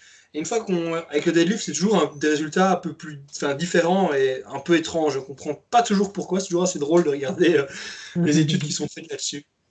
Euh, ouais, du coup, voilà, ça on a un peu tout survolé. Et du coup, maintenant on a vraiment parlé de tous les mécanismes qui rentrent dans cette hypertrophie, dans ce gain de force. Mais allez, je suis athlète de force, powerlifter. Tout ce que je veux, c'est soulever des grosses barres. Est-ce que je devrais intégrer de l'hypertrophie dans mon entraînement ou pas? Alors, oui. Alors déjà, l'hypertrophie, est-ce que c'est plus intéressant pour les débutants ou pour les avancés? En fait, c'est intéressant pour tout le monde parce que les débutants, lorsqu'ils n'ont pas de masse musculaire, c'est assez facile d'en gagner. Donc, chercher à ne pas en gagner, ce serait bête. Et de toute façon, on sait qu'il y a des gains à prendre, même dès le début, il y a des gains de force à prendre via le gain de masse musculaire, même si ça va pas être le premier levier de progression en force, ça va pas être le gain de masse musculaire au début. Ça va beaucoup être l'apprentissage moteur et la hausse de la NMF. Mais vu que ça va se maximiser en assez peu de temps, certainement quelques mois, bon après, comme on a dit, on perfectionne toujours notre technique, donc notre apprentissage moteur sur les mouvements les plus compliqués, même après des années d'entraînement. Mais on va quand même faire la majorité de nos gains en quelques mois. Et ensuite, ça va beaucoup plus être les autres facteurs. Donc, ça va beaucoup plus être les gains de masse musculaire, en fait. Parce que les autres facteurs dont j'ai parlé, il y a l'anthropométrie, mais l'anthropométrie, vous n'allez pas couper vos fémurs, en fait. Vous êtes niqué ou vous êtes bien. Ensuite, j'avais parlé de l'activation musculaire, mais l'activation musculaire, même les débutants activent à 90-95% de leur maximum dès le début, dès leur premier jour de l'expérience au laboratoire. Donc, il n'y a pas trop de gains à faire là-dessus. Et en plus, on ne peut pas vraiment orienter l'entraînement pour faire des progrès là-dessus, ça se fait naturellement. Et ensuite, on avait parlé des adaptations architecturales, mais ça qui se font toutes seules. Peu importe le type d'entraînement, certainement, même s'il serait intéressant d'étudier ça, des entraînements en pliométrie, en force, en hypertrophie, en endurance, tout ça. Et un dernier facteur, c'est les changements des moments de force, donc des leviers, des tendons, selon l'hypertrophie, le volume de votre groupe musculaire. Mais ça, c'est quelque chose sur lequel on peut jouer directement en gagnant en masse musculaire. Donc, plus vous êtes avancé, plus il y a des chances que vous ayez déjà maximisé vos adaptations nerveuses, donc apprentissage moteur, activation, tout ça, tout ça. Hein, maintenant, on sait ce qui se cache derrière le mot activation nerveuse, enfin, progression via l'amélioration de facteurs nerveux, grosso modo. Eh bien, votre dernier facteur, ça va simplement d'être plus big, quoi, d'avoir plus de, d'avoir plus de force, d'avoir un meilleur moteur, quoi. Et donc, ça va être de gagner en masse musculaire. Et d'ailleurs, chaque once de gain de masse musculaire, chaque unité de gain de masse musculaire, vous gagnez 5% de masse musculaire, vos lifts vont augmenter de plus que 5%. Parce que même si tous les autres facteurs n'existaient pas, s'il n'y avait que la masse musculaire, gagner 5% de masse musculaire, ce serait gagner 5% de force. Mais tous les autres facteurs font que vous allez pouvoir tirer plus que exactement le gain de masse musculaire que vous avez. Vous gagnez 5% de masse musculaire, mais votre LMF va aussi décupler ce que vous avez gagné. Et d'autant plus si vous avez déjà une LMF améliorée par vos années d'entraînement. Pareil, si vous gagnez 2 kg de muscle dans les quadriceps et que vous êtes débutant, vous n'allez pas savoir les utiliser aussi bien qu'un avancé, parce que l'avancé, lui, est déjà très efficient techniquement et va savoir les mettre à profit, ces 2 kg de masse musculaire accrue. Et on voit par exemple l'impact, le rôle de l'apprentissage moteur sur le fait que par rapport à votre premier jour à la salle, eh bien, votre cœur l'a peut-être doublé en performance, mais votre squat a peut-être quadruplé en fait. C'est parce que vous êtes plus en mesure. Quand j'ai dit ça a coupé un petit peu, du coup tu peux reprendre avec les curls. Tu dis que terrible. Si le curl a doublé. Alors je disais, oui, l'impact de l'apprentissage moteur, qui est certainement plus grand sur des mouvements plus compliqués, il se voit sur le fait qu'entre un débutant et un avancé, votre premier jour et 10 années d'entraînement, votre curl en performance a peut-être doublé, mais votre squat a peut-être quadruplé. Parce qu'en fait, vous avez gagné en masse musculaire de partout, mais sur les mouvements les plus compliqués, le squat peut-être, vous allez plus savoir, enfin vous avez plus de potentiel d'amélioration dessus. Et du coup, gagner un tout petit peu de masse musculaire lorsque vous êtes avancé, vous gagnez 2% de masse musculaire, vous allez peut-être améliorer vos lifts de 6-8%. Et 6-8%, ça fait beaucoup de kilos. Mais je pense à un autre truc, notamment sur le squat, qui est un gros déterminant de la capacité à soulever lourd en squat. Et c'est un truc avec lequel je me bats un peu, notamment. Les gens, c'est l'épaisseur de la taille. Du coup, plus on va avoir des obliques qui vont être larges, plus on est capable, plus ça nous aide à rebondir, enfin, à sortir du hole en squat. Et du coup, c'est pour cette raison que les super lourds sont beaucoup plus forts en squat qu'ils ne le sont en deadlift.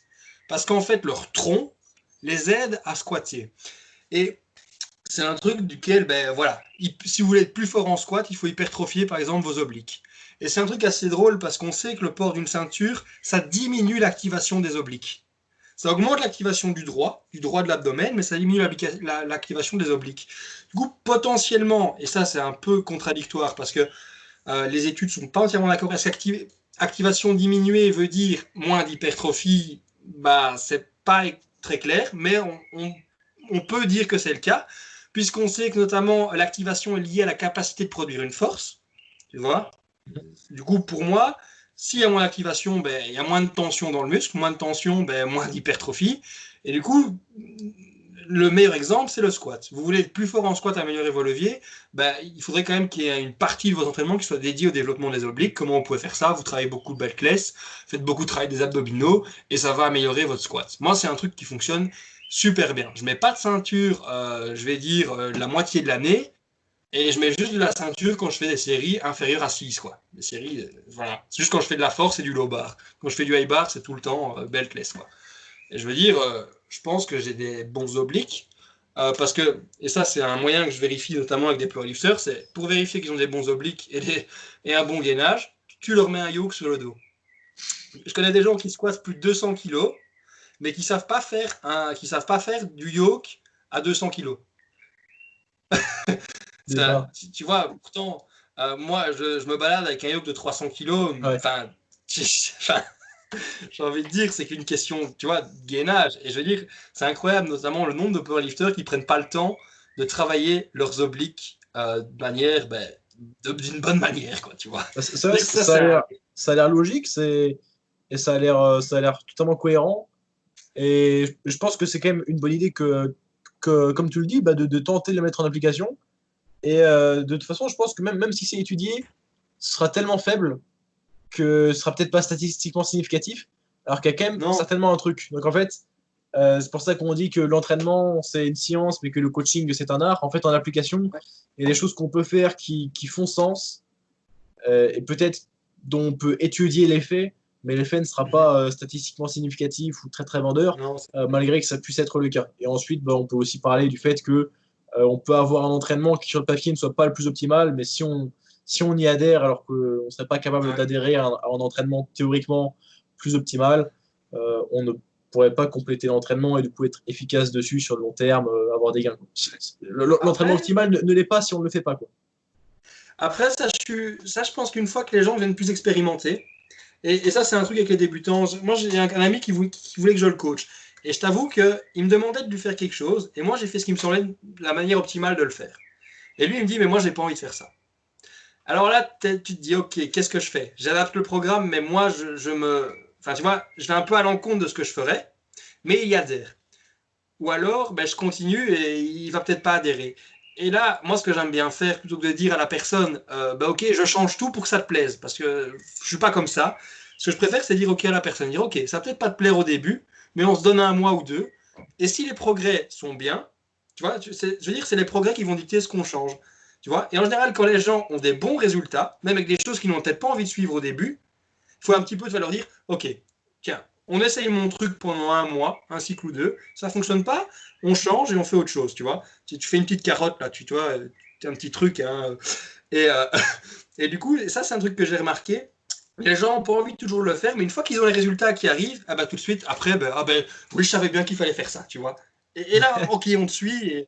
Et tu vois, et je pense que parfois, il faut pouvoir un peu dire à la personne, ok, tu m'as engagé ou je suis ton coach, fais-moi un peu confiance. Même si tu penses que toi, c'est suboptimal, normalement, je sais ce que je fais. Normalement, hein. Tous les coachs ne sont pas comme ça. Mais je veux dire, parfois, il y a des trucs, ça n'a pas beaucoup d'importance. Si quelqu'un dit, moi, je préfère faire du curl à la barre ou des curls aux haltères, bah, fondamentalement, ça ne change à rien la performance. Tu peux même changer de curl toutes les semaines, ça ne va rien changer. Mais je veux dire, s'il y en a un qui te dit, moi, j'ai pas envie de faire cet exercice-là, tu vois, moi, j'ai quelqu'un, il veut tout le temps faire des pecs, tout le temps faire des pecs, il avait mal à l'épaule. Je peux pas lui permettre de lui faire des pecs s'il a mal aux épaules. Enfin, tu vois, ça va aggraver le bazar. Après, qu'est-ce qu'on a fait? On a fait du développé militaire, et le type, je sais pas, en même pas 6 mois de travail, il avait un développé militaire au poids de corps. Après, Dire, ouais, mais moi, j'ai même pas ça, tu vois. Enfin, je l'ai peut-être maintenant, mais ça fait combien de temps que je m'entraîne, quoi, tu vois. Je veux dire. Et tu vois, il y a parfois Et puis, quand ils voient les résultats, les gens sont, bah, ok, finalement, je ferais peut-être bien ce qui est. Ce que je préfère peut-être moins, mais c'est plus optimal. Tu vois, donc ça, je pense qu'il faut peut-être un peu en discuter de temps en temps avec les gens qu'on coach. Mais après, c'est un truc que toi, tu dis, que j'ai déjà entendu Mike Tucherer dire. Voilà, moi je suis peut-être de l'autre école, comme Mike Israetel le dit, c'est on s'en fout que ce soit que ça te plaise ou pas, il faut faire le plus optimal. ouais. Alors, moi, Ouais, en moi je fait, suis plutôt comme ça dépend de ça. mes clients, parce que Ouais. les clients les moins avancés et qui ont des objectifs moins ambitieux que d'autres, le plus important de leur style de vie, c'est que leur sport au début leur plaise quand même. Ouais. Donc, bien sûr, je vais pas leur faire des circuits de training s'ils veulent gagner en force, mais faut ajouter quand même une notion de plaisir pour l'adhérence au Ouais, début. non, c'est clair. Et surtout, il faut profiter du fait que quand on est débutant, on peut faire des gains avec vraiment des choses N'importe très comment. bizarres. Ouais. Et après, en fait, ce qui est bien, c'est que c'est souvent des clients débutants qui veulent des choses fun. Et c'est avec les Ouais. clients débutants que tu peux t'en sortir, leur faire avoir des bons résultats, même avec des choses fun. Parce que les mecs les Ou plus en faisant déter, vraiment des trucs ou en faisant des trucs que tu ferais jamais faire à quelqu'un d'autre, quoi. ouais, Tu vois, j'ai envie de dire, un truc moi qui a super bien fonctionné quand j'ai commencé un peu à m'entraîner, c'était faire des finishers, tu vois. C'était de se dire, ok, on met 60 secondes et je fais le plus de reps en strict press. Tu vois, ouais, 40 kilos. Alors, je faisais un concours avec quelqu'un d'autre. Enfin, tu vois, et alors, on se pousse et c'est super fun. T'as peut-être pas assez de volume ou quoi que ce soit pour faire des trucs, mais en fin de compte, comme tu es débutant, bah, ça fait quand je veux dire, assez de volume pour un expérimenté, mais c'est super chouette, allez, ça te donne un bon pump, tu suis bien, en plus tu as le petit concours, tu le fais ça avec quelqu'un d'autre, c'est super chouette, quoi. Après, c'est vrai qu'une fois que tu as des gens qui sont un peu plus expérimentés, est-ce que ça vaut vraiment la peine? Tu vois, c'est... puis que quand j'inclus des trucs un petit peu plus plaisir, là j'avais un client il y a quelques mois qui est vraiment, c'était un cliché, il adorait le pump, tu vois. Il adorait Ouais, vraiment pumper des bras, quoi. Et, il adorait les poulies, quoi. Il aimait pas trop les chin-up lestés, par exemple, tu vois. Il voulait vraiment des séries de 15 en 20 à la poulie, tu vois. Et de toute façon, bah, pour un travail d'hypertrophie, qu'il fasse des séries de curl de 15-20 à la poulie ou qu'il fasse des chin-up lestés, ce ouais, sera pas archi différent. Ce sera juste bah, du travail d'hypertrophie pour les biceps. Bon, c'est un petit peu différent, ok. La fourchette de rep change, mais pour l'hypertrophie, ça va pas changer beaucoup. Et puis, il y en a un qui a un polyarticulaire, il y en a un qui a un exercice d'isolation, mais vu qu'il aimait tellement l'exercice à la poulie et qu'il arrivait à y mettre la bonne intensité relative parce que ça lui plaisait beaucoup, ça faisait plus le taf de lui faire faire du curl à la poulie 2-3 fois par semaine que de lui faire faire des chin-up lestés qu'il détestait faire et ouais, c'est parce qu'il avait une clair. forme dégueulasse parce qu'il s'en battait les couilles d'exercice. Et puis, les chimioplasties, ça peut parfois être traumatisant pour le poignet. Tu vois, cette surpronation, c'est pas toujours agréable. Du coup, je peux Sursupination. comprendre. Ouais, sursupination, pardon, excuse-moi. C'est ça. Et ce que tu dis, c'est assez intéressant aussi parce que dans Brad Schoenenfeld, une des références avec James Krieger dans le Ouais. domaine de l'hypertrophie, qui fait notamment toutes les revues systématiques et quand il se met avec James Krieger, ils font des méta-analyses. Euh, c'est assez, euh, c'est assez intéressant parce qu'ils ont justement, ils parlent du fait que la variation, du coup, le fait de changer un exercice ou l'autre, par exemple de faire du curl à la barre ou du curl, je veux dire, à la poulie, ou alors de faire des pompes lestées par rapport à du développé couché, eh ben, la différence en hypertrophie est négligeable, voire pas du tout significative. Et du coup, en fait, un exercice peut totalement être remplacé par un autre. Notamment, ça a été pas mal étudié sur les pompes avec le développé couché. C'est souvent sur des exercices plutôt polyarticulaires, parce que quand on a regardé, par exemple, j'ai vu des études qui comparaient des squats à une jambe. Et là, par exemple, c'était un peu plus contradictoire, tu vois. Mais de manière générale, si on prend un exercice polyarticulaire et qu'on le remplace par un autre exercice polyarticulaire, ou un exercice monoarticulaire qu'on remplace par un autre exercice monoarticulaire qui vise le même groupe musculaire, il n'y a pas de différence en tant que tel au niveau hypertrophie. Là où il y aura des différences, c'est au niveau gain de force. Mais vu que c'est spécifique, c'est normal. Alors, il me semble même que dans ma conclusion, alors c'était pas dans ma conclusion, j'ai une partie qui s'appelle donc grand C, l'importance des gains de masse musculaire dans les progrès en force chez les experts. Et j'ai un petit 2 qui s'appelle les éléments pratiques indiquant que cette relation. Non, pardon. Excusez-moi, c'est les éléments pratiques en faveur de l'entraînement d'hypertrophie pour les powerlifters. Ah ben vas-y. Voilà, j'ai une phrase, je vous la cite. Se limiter à une plage de répétition restreint d'autant plus la variété dans l'entraînement, ce qui rend les séances monotones. Il a été démontré, entre parenthèses 17, c'est la 27e référence scientifique, il a été démontré que la variation des exercices tout au long d'un programme d'entraînement augmente la motivation intrinsèque des sujets. C'est vrai. Réaliser des phases destinées à l'hypertrophie avec davantage d'exercices d'isolation, avec des machines, des poulies et des haltères, et des schémas de répétition diversifiés améliorent la motivation et le plaisir des sportifs à l'entraînement. La motivation et le plaisir sont des facteurs clés du succès sur le long terme, car ils permettent au powerlifter de tenir son programme d'entraînement. Et il me semble que justement, cette étude-là, la 27, il me semble que c'est de Brachenfeld. Voilà, c'est The Effect of Exercise Variation in Muscle Thickness, Maximal Strength on Motivation in Resistance Trained Men, 2019. Et ce qu'ils ont fait, je vais pas recliquer sur le lien, mais il me semble que c'était sur 6 semaines, ils avaient 2 séances par semaine.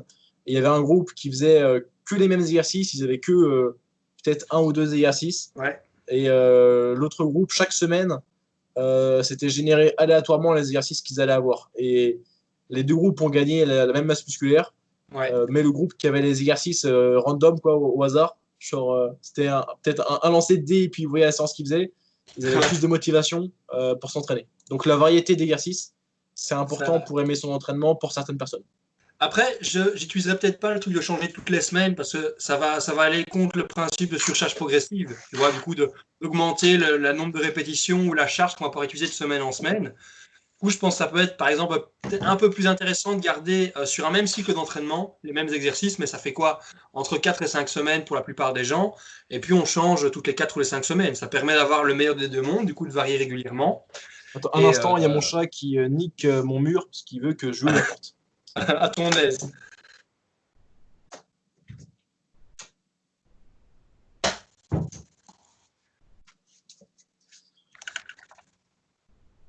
Voilà, excuse-moi, il y avait mon chat qui était en train de déglinguer mon papy peint parce que je ne lui ouvrais pas la porte en 3 secondes. Donc la variété d'exercices, oui. Ouais. Tu disais que, et je suis plutôt d'accord avec toi, que c'est un petit peu extrême ce qui a été fait dans l'étude, là, à vouloir changer la variété d'exercices, enfin changer le choix d'exercices de semaine en semaine, c'est un petit peu trop haut. Enfin, en gros, le plus important, enfin, comment dire, la variété d'exercices, on peut certainement plus l'appliquer sur des exercices d'isolation destinés à l'hypertrophie que sur les exercices polyarticulaires destinés à la force, parce que la force est beaucoup plus spécifique. Mais pour un exercice d'isolation qui cible uniquement la flexion de coude ou l'extension de coude, ça va pas changer grand-chose. Il faut quand même surcharger notre surcharge progressive dessus. Ouais, pardon, j'ai dit surcharger. Surveiller notre surcharge progressive dessus, mais ça va pas être une aussi grosse diff que sur un polyarticulaire. Et puis, il y a aussi un peu ce principe de spécificité qu'on l'a vu est le plus important, même s'il est plus important en force qu'en hypertrophie, je pense qu'il est quand même important en hypertrophie. Parce que si on varie tout le temps les exercices, ce qui se passe, c'est qu'on n'a pas de spécificité. Si on fait tout le temps tous les exercices, est-ce qu'on sait, tu vois, le principe de changer d'un exercice, c'est pour éviter qu'on stagne aussi. C'est pour éviter qu'on ait des blessures d'usure, tu vois, à force de tout le temps. Et du coup, tu as plus ce bénéfice-là si tu varies tout le temps, tu vois. Si tu changes tout le temps tes exercices, ça n'a plus aucun intérêt, en fait, la variation. Parce que la variation, c'est pourquoi? C'est pour éviter la stagnation tant physique que psychologique. Et aussi pour éviter tout ce qui est blessure et tout ça. Si tu varies tout le temps, ça n'a plus aucun intérêt en fin de compte, tu vois. Tu perds l'intérêt de la variation, du coup. Mais ça prouve bien le but était plutôt de dire qu'une variante la plupart du temps, si elle travaille le même muscle, est équivalente. Ouais. Du coup, Ça, c'est entièrement le cas. Et j'aimais bien ce que tu disais par rapport au nombre de répétitions. Parce que ça, c'est hyper important. Je vois beaucoup de powerlifters qui veulent et j'en connais, mais qui font leur main work, ça va jamais plus au-delà de 7 reps. Leur assistance va jamais au-delà de 10 à 12 reps. Et ça, je trouve que c'est vraiment une grosse, grosse erreur. Parce que déjà, si on reste tout le temps sur des séries de 1 à 7 répétitions, on va jamais passer sur des séries de 8 à 12 ou à 15. On va jamais créer, du coup, ben, je veux dire, on va pas travailler avec des intensités moindres, qui vont potentiellement induire moins de fatigue, qui vont nous permettre d'accumuler plus de volume et donc plus d'hypertrophie, et de créer du work capacity. Donc, sur le long terme, c'est beaucoup plus intéressant, me semble-t-il. Parce que si tu fais une programmation, je veux dire, tu vois, hypertrophie, force, pic. Si tu commences déjà à 0, si tu commences déjà sur du 7 reps, en hypertrophie, il va te falloir faire beaucoup de séries, j'ai envie de dire. Parce que ce qui est le plus important, c'est le volume. Et quoi? Et donc tes séries, elles vont être très lourdes, et du coup, de semaine en semaine, tu vas pas pouvoir avoir énormément de possibilités de progression. Puis quand tu arrives en force, tu risques déjà d'être fatigué, tu as déjà eu beaucoup de lourd, le nerveux, ben voilà, tu sais peut-être pas l'attaquer encore plus. Et puis quand tu passes au pic, tu es déjà complètement déconditionné, parce que tu n'as pas pris le temps de créer du work capacity. Tandis quoi, tu fais des séries, je sais pas, 10, 12. Ok, et là, ben, s'il faut que tu fasses 5, 6, 7 séries, mais qu'elles soient un peu plus légères, mais déjà, tu vas moins te tuer les articulations, tu vas faire des bons gains d'hypertrophie, tu vas avoir un bon système cardiovasculaire, puis quand tu passes sur la force, tu es bien conditionné, tu vas continuer à faire un peu de gains musculaires, parce que tu seras toujours dans une fourchette entre 6 et 3 répétitions, et ce qui est quand même hypertrophiant. En plus, tu vas bénéficier de tout ce que tu as gagné en work capacity avant. Du coup, tu vas être, allez, j'ai envie de dire, ton souffle va pas être un facteur limitant, tu n'auras pas les articulations déjà dégommées, le nerveux sera frais, et puis quand tu passes au pic, voilà. Et ça, c'est un truc avec lequel, notamment, je trouve que c'est intéressant d'avoir différentes fourchettes de répétition, notamment pour éviter d'accumuler trop de fatigue, tout en ayant cet effet hypertrophiant, quoi. Et ça, c'est un truc, je pense que en powerlifting, c'est trop low rep, low rep, low rep, tu vois. Alors que en plus, parce que là, c'est certainement parce que les powerlifters veulent toujours appliquer le concept de spécificité, mais Ouais. en fait, lorsque vous êtes déjà trop loin de la spécificité de mouvement de compétition, ça sert à rien de chercher de la spécificité sur la fourchette de Ouais. répétition, par exemple, si vous y êtes déjà pas du tout au niveau du choix de l'exercice. Si tu fais Chercher du à faire high votre bar, triceps extension ouais. en lourd, ce n'est pas intelligent parce que ce qui va rendre les triceps extension à la poulie intéressant pour votre bench, c'est secondairement parce que vous allez gagner du muscle dessus. C'est pas parce Mhm. que vos triceps vont être forts. Parce que non, si vos triceps sont forts et que vous gagnez en force au triceps extension, bah déjà c'est principalement parce que vous gagnez en masse musculaire. Mais si vraiment Mhm. vous gagnez en force, genre 1 RM vachement au triceps extension, c'est sûrement pas transférable sur votre bench. Et ce qui sera transférable, ce sera uniquement ce qui est lié à vos gains de masse musculaire. Parce que la C'est technique clair. est vraiment, vraiment différente. Donc c'est déjà trop loin de la spécificité, vraiment du vrai bench. Donc plus votre travail est éloigné en termes de sélection de l'exercice de votre mouvement de compétition, moins vous avez besoin d'être spécifique au niveau de la fourchette de répétition et C'est du ça. mode d'exécution, etc. Par exemple, oui, votre squat low bar, c'est normal d'être assez spécifique dessus pendant beaucoup de temps, mais pour votre travail de volume, eh bien, ne Privilégier prenez pas du pas. squat barre basse, peut-être, prenez peut-être du squat barre haute ou même des fentes. Et même si vous voulez faire du squat barre haute ou défente, vous n'avez pas besoin pour le rendre rentable de le faire en 1 à 5 reps en mode ah, moi je suis un Ouais. powerlifter, je vais faire de la force sur tous mes mouvements. Et, et un truc que je vois beaucoup, par exemple, c'est des powerlifters qui font des séries, qui font même leur série de volume en low bar. Et ça, c'est vraiment un truc que je trouve un peu bête parce que le low bar, il te flingue le dos, tu vois. Et j'ai envie de dire, c'est-à-dire que même après, du coup, tout le travail que tu peux faire après sur des rowing, sur du deadlift ou sur d'autres trucs, ou même, tu vas avoir énormément de fatigue axiale, tu vois. Je trouve ça bête. Alors que tu pourrais en plus avoir un exercice qui target un peu plus les quadriceps et un peu moins le bas du dos, le high bar. Et surtout que pour moi, la performance en low bar est quand même majoritairement déterminée par la force des quadriceps plutôt que celle des hanches. Ça reste quand même un exercice de quads. Faut que les gens puissent dire, tu vois. Et les gens veulent tout le temps faire du low bar à l'année. C'est des gens qui se retrouvent avec des problèmes soit d'épaule, soit de bas du dos. Et ça, je le vois tout le temps. Et genre, à chaque fois, je leur dis, mais pourquoi tu fais pas du high bar? Ouais, mais je suis pas bon, ou c'est trop, c'est moi, c'est pas assez spécifique. Et puis les gens, ils font que de l'hyper spécifique, et bam, bam, bam, j'ai mal, je tape tout le temps sur le même clou, et ça va pas. Ouais, c'est des Du blessures coup, d'usure qui vous guettent si jamais vous n'avez pas assez de variété, de votre choix des répétitions, de vos fourchettes de répétitions, et aussi niveau de votre choix d'exercice, les deux à la fois en fait. Donc ouais, moi je suis assez d'accord avec toi quand tu dis que pour le travail d'hypertrophie, même en étant un athlète de force, il ne faut pas hésiter à aller dans les fourchettes de reps assez hautes. Bon, après, potentiellement, que s'il existe une hypertrophie spécifique à certains types de fibres, que ne pas aller quand même dans du 25 à 30 reps en hypertrophie, ça serait peut-être que ce serait Ouais, intéressant. Et encore, parce qu'on n'est même pas sûr déjà qu'il y ait une hypertrophie spécifique, c'est même pas encore sûr. Et, euh, et puis même, lorsque vous faites un mouvement de force maximale, vous n'utilisez pas que vos fibres rapides, en fait, vous utilisez littéralement tout ce que vous avez à disposition. Donc, ouais. Et tout, quoi. les premières fibres à se contracter, vous voulez savoir c'est lesquelles? C'est C'est vos lent. fibres lentes. Alors, travaillez-les aussi.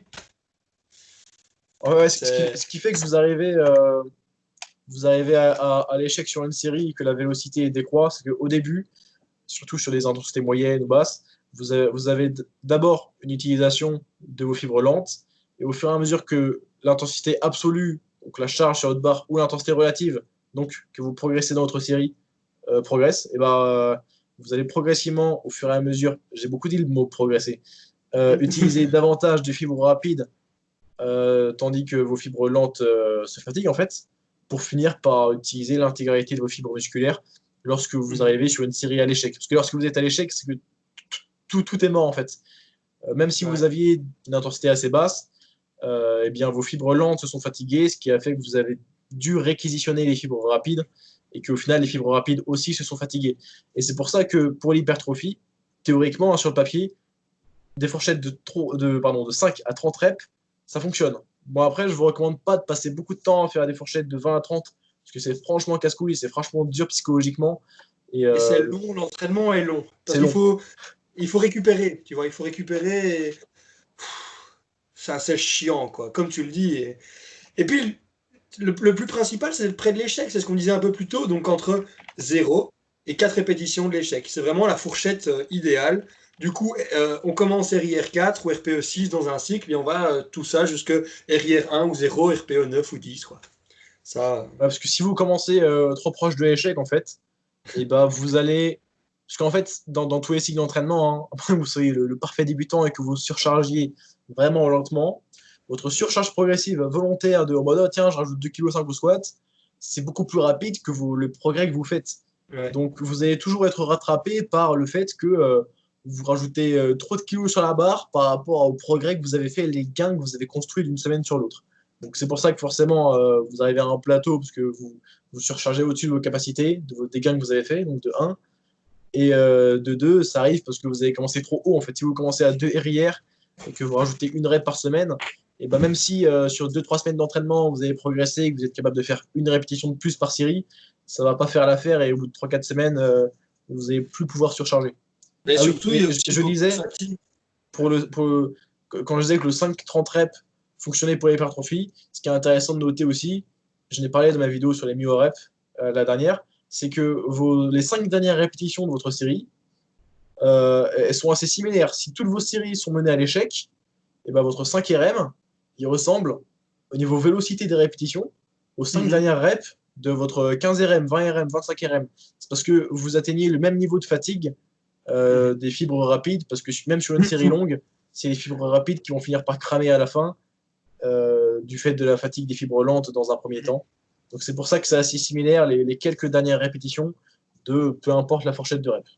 Après, c'est un peu plus compliqué, le velocity-based training, parce que ça demande quand même des objets enfin, soit des programmes assez pointus pour pouvoir mesurer la vitesse, et souvent c'est assez compliqué de le faire tout seul, mais si vous avez envie, il y a de très bons tableaux qui sont faits là-dessus, si ça vous intéresse, n'hésitez pas à le dire, on pourra peut-être faire un podcast là-dessus aussi, qui est un sujet à part entière aussi assez complexe, mais enfin, complexe mais pas compliqué.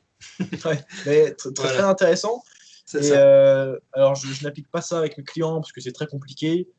J'applique parfois d'autres techniques d'autorégulation, mais on peut faire une autorégulation via la vélocité de l'entraînement parce que vous pouvez estimer votre proximité à l'échec selon la vélocité de la répétition.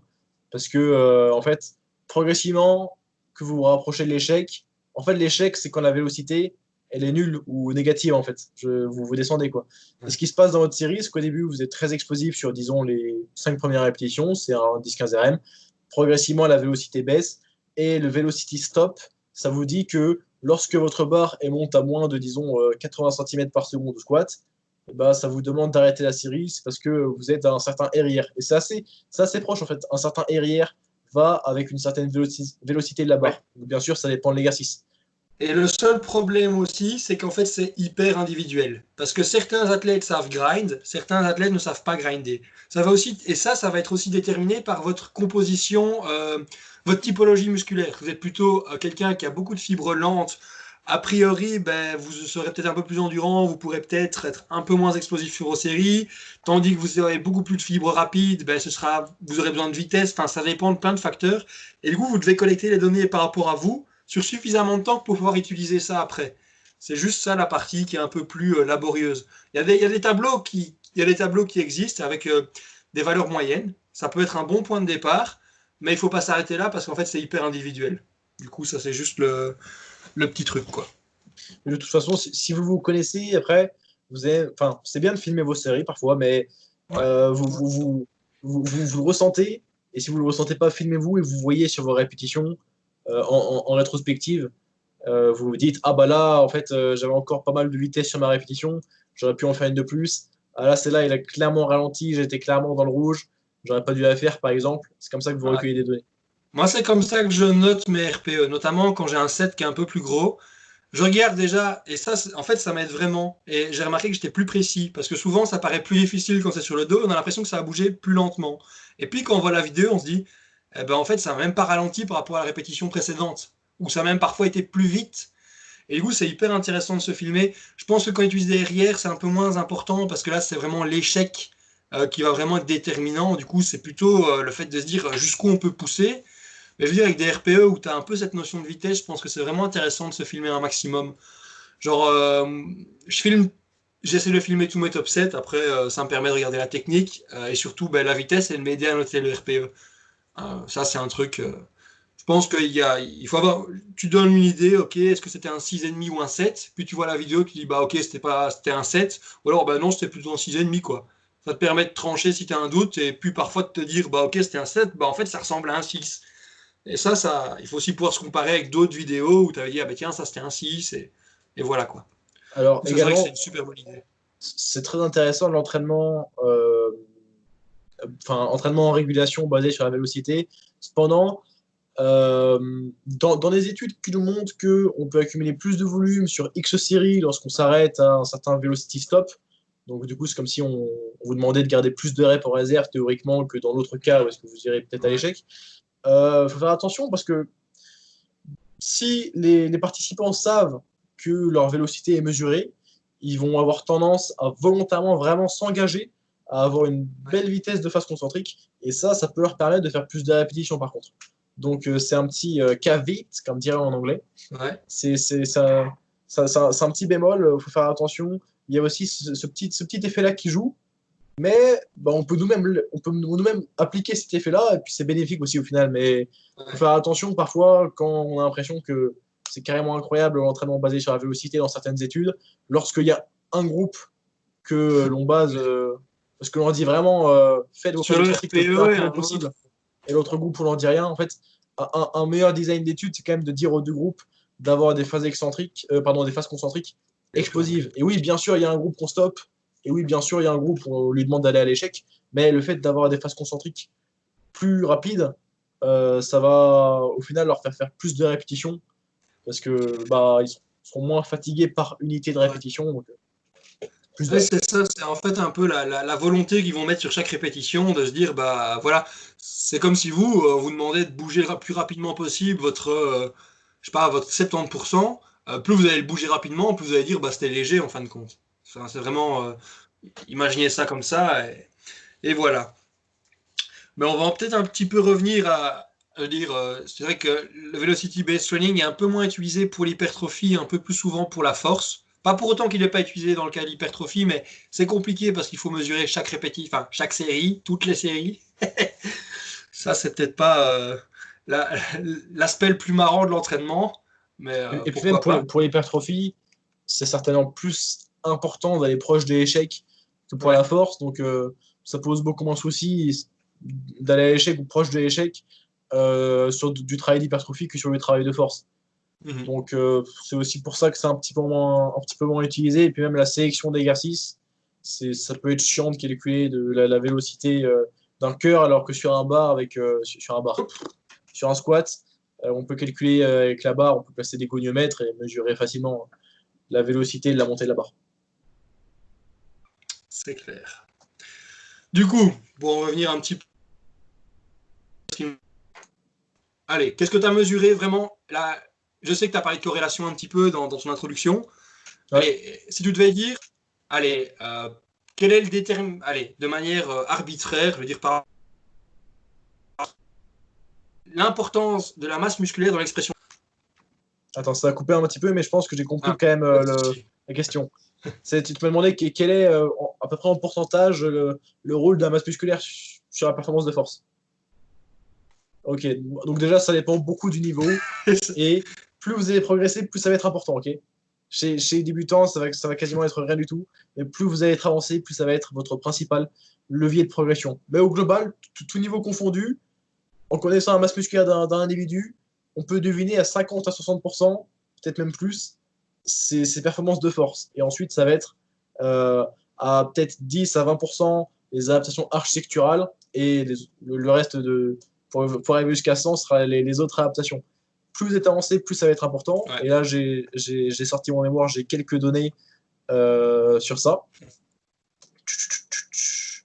J'y suis. On est où? Ok, d'accord.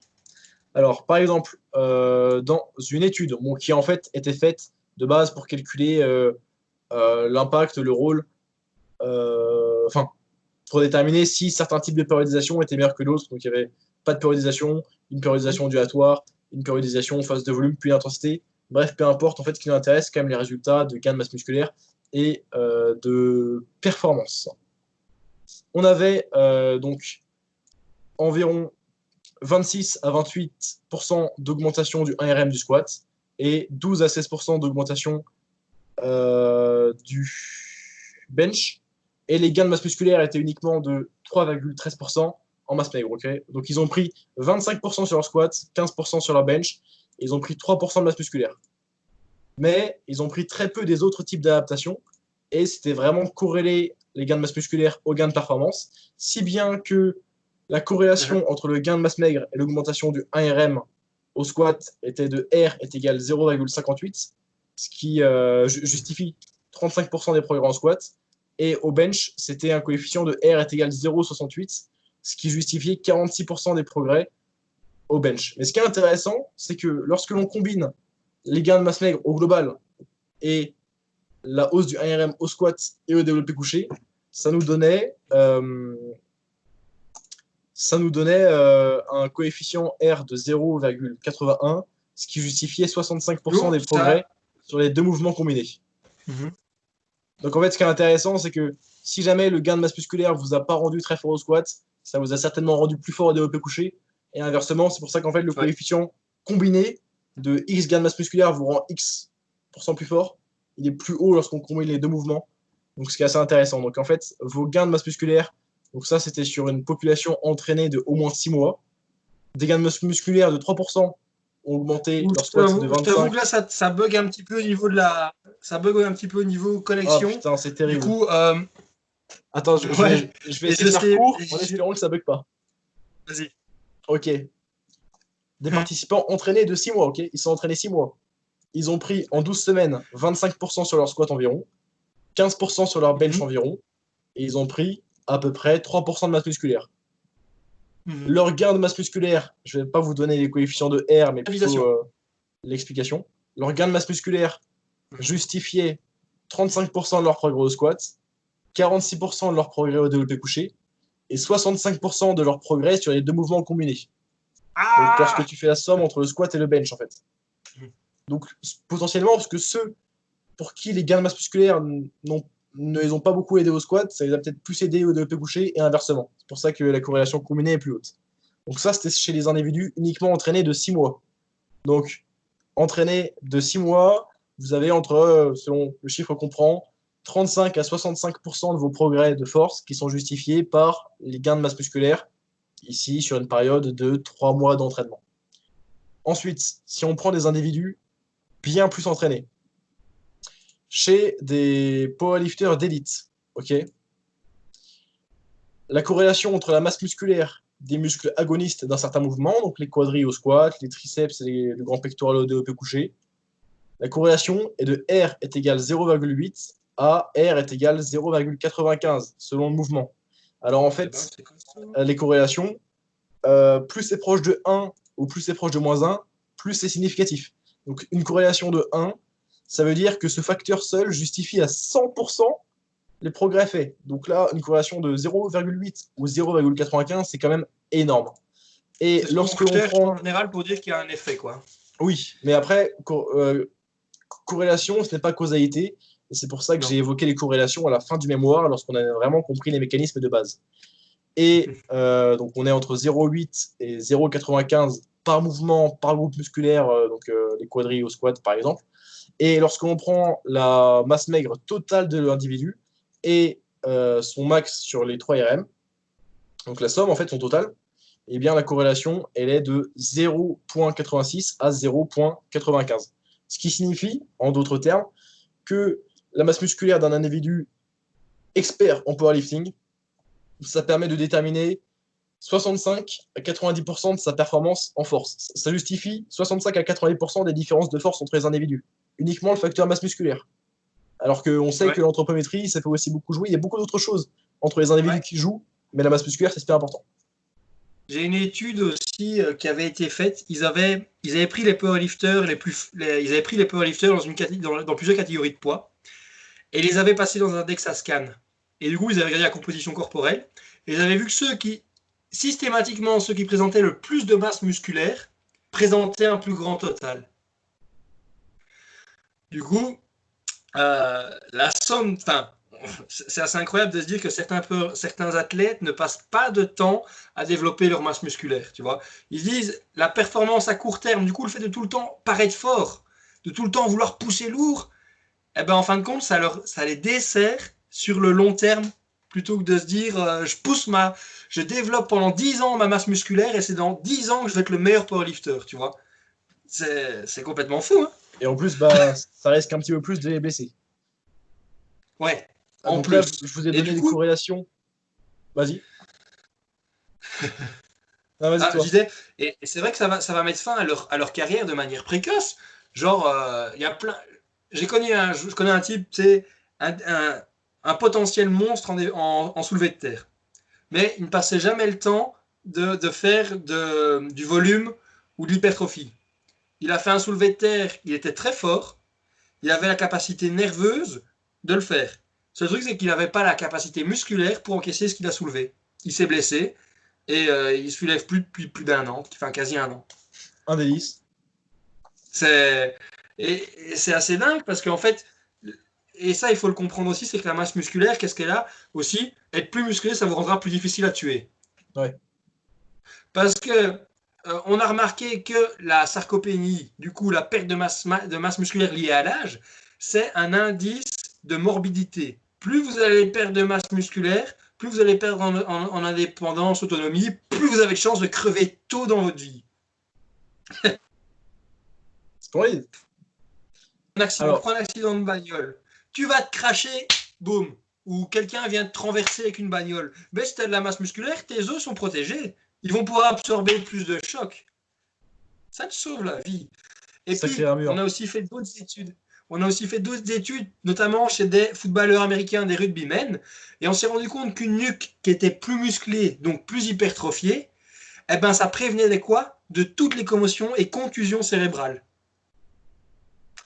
Donc, prenez le temps de vous muscler, vous serez juste plus difficile à tuer. Et la vie, on y tient, putain. Un truc. Donc là, je vous ai parlé des corrélations entre la masse musculaire ou la masse maigre et la performance. Donc, c'est des corrélations qui sont déjà assez hautes. Et ces corrélations, elles sont encore plus hautes lorsqu'on ne prend pas la masse musculaire, mais lorsque l'on prend la masse musculaire relative à votre taille. Donc, donc ces valeurs-là, votre masse musculaire relative à votre taille peut justifier jusqu'à 90% des différences de force entre les individus. Et vu qu'on a vu Ouais. que, on en a parlé plus tôt dans le podcast, dans les mythes, selon les catégories de poids, on retrouve souvent des individus très similaires au niveau de leur taille. Eh bien, ça fait que la masse musculaire entre ces individus-là qui sont vraiment très proches joue encore plus, quoi. Ou alors pour un même poids, ben comme tu dis, si on normalise ça par rapport, enfin pas si on normalise, mais Ouais, si on raccorde ça par rapport à la taille, eh ben c'est que quelqu'un qui est pour le même poids, qui est un peu plus petit, si je comprends bien, c'est-à-dire qu'il sera plus fort. c'est ça. Et bah, c'est C'est peut-être ça. sur ça que l'on voit aussi le petit bienfait de l'anthropométrie qui, je le disais, même si c'est compensé par Oui. des insertions un petit peu différentes, Mhm. ça compense pas tout à fait et les petits en force relative sont quand même avantagés. Mais c'est tout ça parce que les leviers changent, parce qu'en fin de compte, s'ils sont plus petits, ça veut dire qu'ils auront plus développé leur masse musculaire par rapport à leur taille. Du coup, je pense pas que ce soit OK parce qu'ils sont plus petits, ils sont plus forts. Non, c'est pas du tout ça. C'est parce qu'ils ont plus développé leur masse musculaire qu'ils sont plus forts. Oui, ils sont plus proches de leur 100% de maximum de Ouais, croissance musculaire. c'est ça. Et du coup, faut pas, et c'est ça avec les corrélations que certains vont dire, ok, corrélation, causalité, effet, tout ça. Non, faut essayer de comprendre un peu ce qui se passe en dessous. Et ça, t'as fait ça super bien, de prendre le temps d'expliquer et de dire, voilà, c'est ça, mais c'est pas ça aussi. Et ça, c'est vraiment bien parce que justement, les gens qui vont se dire, oh oui, je suis petit, bah, ça va me conférer un avantage. Mais non, Ouais. deviens juste plus musclé et ça donne un avantage. Mais En fait, voilà. je voulais vraiment faire comprendre que bah, même, enfin, peu importe votre niveau, donc même si c'est plus intéressant pour les plus avancés, il faut pour maximiser votre potentiel de force avoir plus de muscles et passer par les phases de plus de muscles. Alors j'ai d'autres données qui cette fois-ci sont intéressantes parce qu'on va un petit peu pouvoir parler rapidement de l'apprentissage moteur. Cette fois-ci là, j'avais des données chez les haltérophiles et dans ce cas-là, chez des jeunes haltérophiles d'élite, donc ils avaient entre 16 et 21 ans.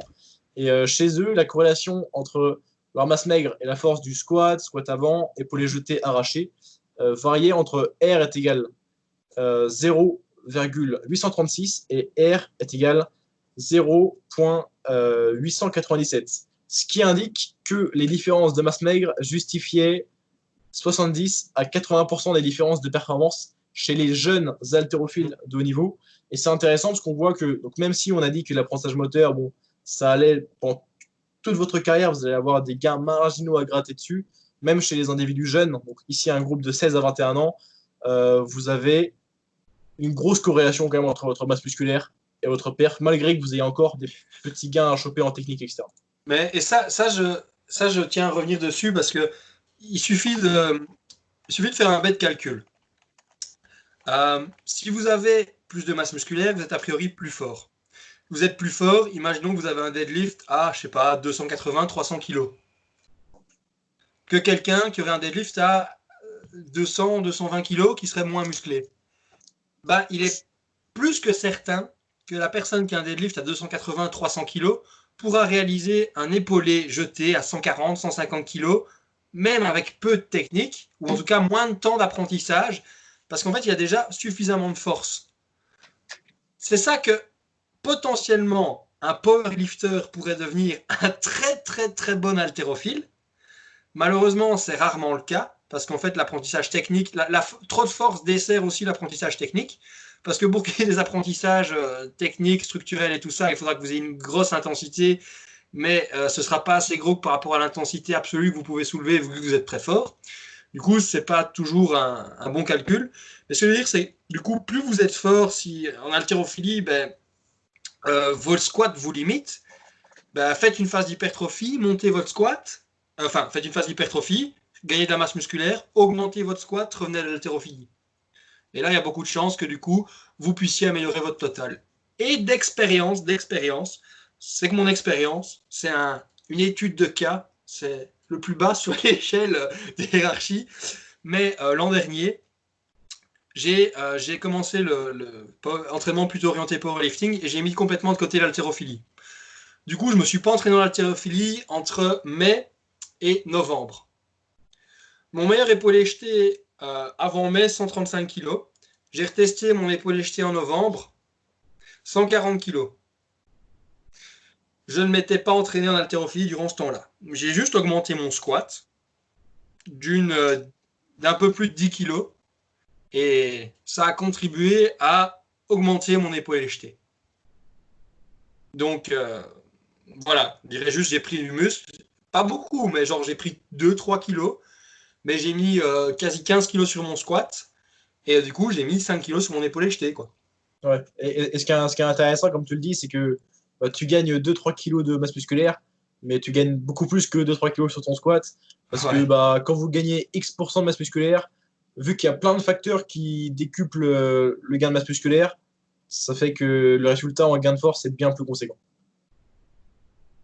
Donc, en fait, ce qui est intéressant, Donc c'est que ça, c'est vraiment les... même si on sait que plus vous êtes avancé, moins vous allez gagner en masse musculaire, eh bien, c'est tellement important de gagner en masse musculaire lorsque vous êtes avancé que même des gains marginaux d'hypertrophie, si vous savez les utiliser avec votre entraînement vraiment très spécifique de power ou d'haltéro à côté, ces mini gains d'hypertrophie vont quand même signifier quelque chose sur votre total. Ouais. Et ça, c'est pour ça qu'il faut... Enfin, travailler sur cette hypertrophie. Après, ce qui est parfois un peu plus embêtant, et ça il faut le reconnaître, c'est que il y a des catégories de poids dans certains sports, et que du coup, passé un certain moment, on ne peut pas toujours se dire je continue à prendre du poids. Et là, il y a d'autres facteurs qui peuvent être intéressants. Certains vont pouvoir se dire, bah, du coup, ce qu'il va falloir faire, c'est changer la composition corporelle. Vouloir se dire, bah, ok, j'augmente ma masse musculaire, je perds un peu de gras. Ou là, je suis redescendu, je sais pas, un petit peu en dessous. Ok, je peux me permettre de regagner un petit peu de masse musculaire. Et s'il faut, je recute un petit peu de gras. Ou alors, je fais un water cut, j'élimine plein d'eau. Plus on va avoir de muscles, bah, plus on va avoir de glycogène. Le glycogène, bah, comment on le forme, notamment via la retention d'eau. Parce que là, pour fixer une molécule d'ATP, il faut de l'eau. Il y a moyen de jouer là-dessus. Du coup, bah, ce sera plus facile de cutter de l'eau aussi. Enfin, voilà. Enfin, pas plus facile, mais il y aura aussi plus de potentiel pour perdre de l'eau au niveau musculaire. Du coup, ce sera peut-être un peu moins problématique que de perdre du gras sur 5 jours, c'est pas possible, à moins de cutter ça au couteau. Mais donc, il y a des stratégies qui peuvent être faites malgré tout, et je sais que j'en ai déjà entendu qui disaient ouais, je suis au bout de ma catégorie de poids, quel intérêt aurais-je à prendre du muscle? Ben, il faut maximiser la composition corporelle en ayant le taux de gras le plus bas possible. Et puis même, quand vous êtes avancé, vous n'allez pas prendre 5 kilos de muscle en un an. Vous n'allez pas du tout prendre 5 Ouais, kilos de muscle en un an, vous allez prendre, si vous prenez 2 kilos, c'est cool. C'est déjà incroyable si vous ouais, prenez mais 2 kilos. tu vas prendre 2 kilos avec 1 kilo de gras que tu vas devoir perdre, a priori. Oui, oui, mais c'est pour ça. Enfin, après, faut perdre le fat, mais ce kilo de muscle, Ouais, il va être très très bien utilisé. c'est clair. Du coup, voilà. Je pense que là, on a à peu près fait le tour. On a vu à quel La, point la- c'était la- la important. conclusion, c'est que pour devenir fort, il faut être musclé. Sur le long terme, une fois que vous êtes déjà bon sur vos mouvements, que ça fait un certain moment que vous entraînez vos mouvements de power, que ça fait un moment que vous êtes sur des intensités assez hautes et que vos ARM stagnent sur le long terme, là, la prochaine étape, c'est vraiment de faire des phases dédiées à la prise de muscle. C'est important. Puis même, C'est clair. ça va moins vous blesser que de faire du lourd toute l'année. Ça va potentiellement être plus fun. Vous allez devenir un bro muscu. Euh, vous allez pumper, vous Ouais, serez heureux et vous serez beau. vous Vous serez plairez, beau et vous fort au lieu de plairez juste potentiellement. un Ouais, peu fort. être Vous serez fort. plus beau, plus fort. Et vous risquez de plaire un peu plus aux dames et à certains messieurs, pour ceux qui voudraient. Voilà. Pas du tout un problème. Euh, et voilà. En tout cas, Beau et Morgane, ça a fort. été un vrai plaisir de t'avoir sur le podcast. Ah, pas de Tu souci. as, tu as parlé de tout ça comme un chef, ça a été vraiment chouette. Euh, Tout ce que je peux dire en tout cas, c'est que je pense qu'on pourra reprendre, on refera un deuxième podcast à l'occasion avec toi.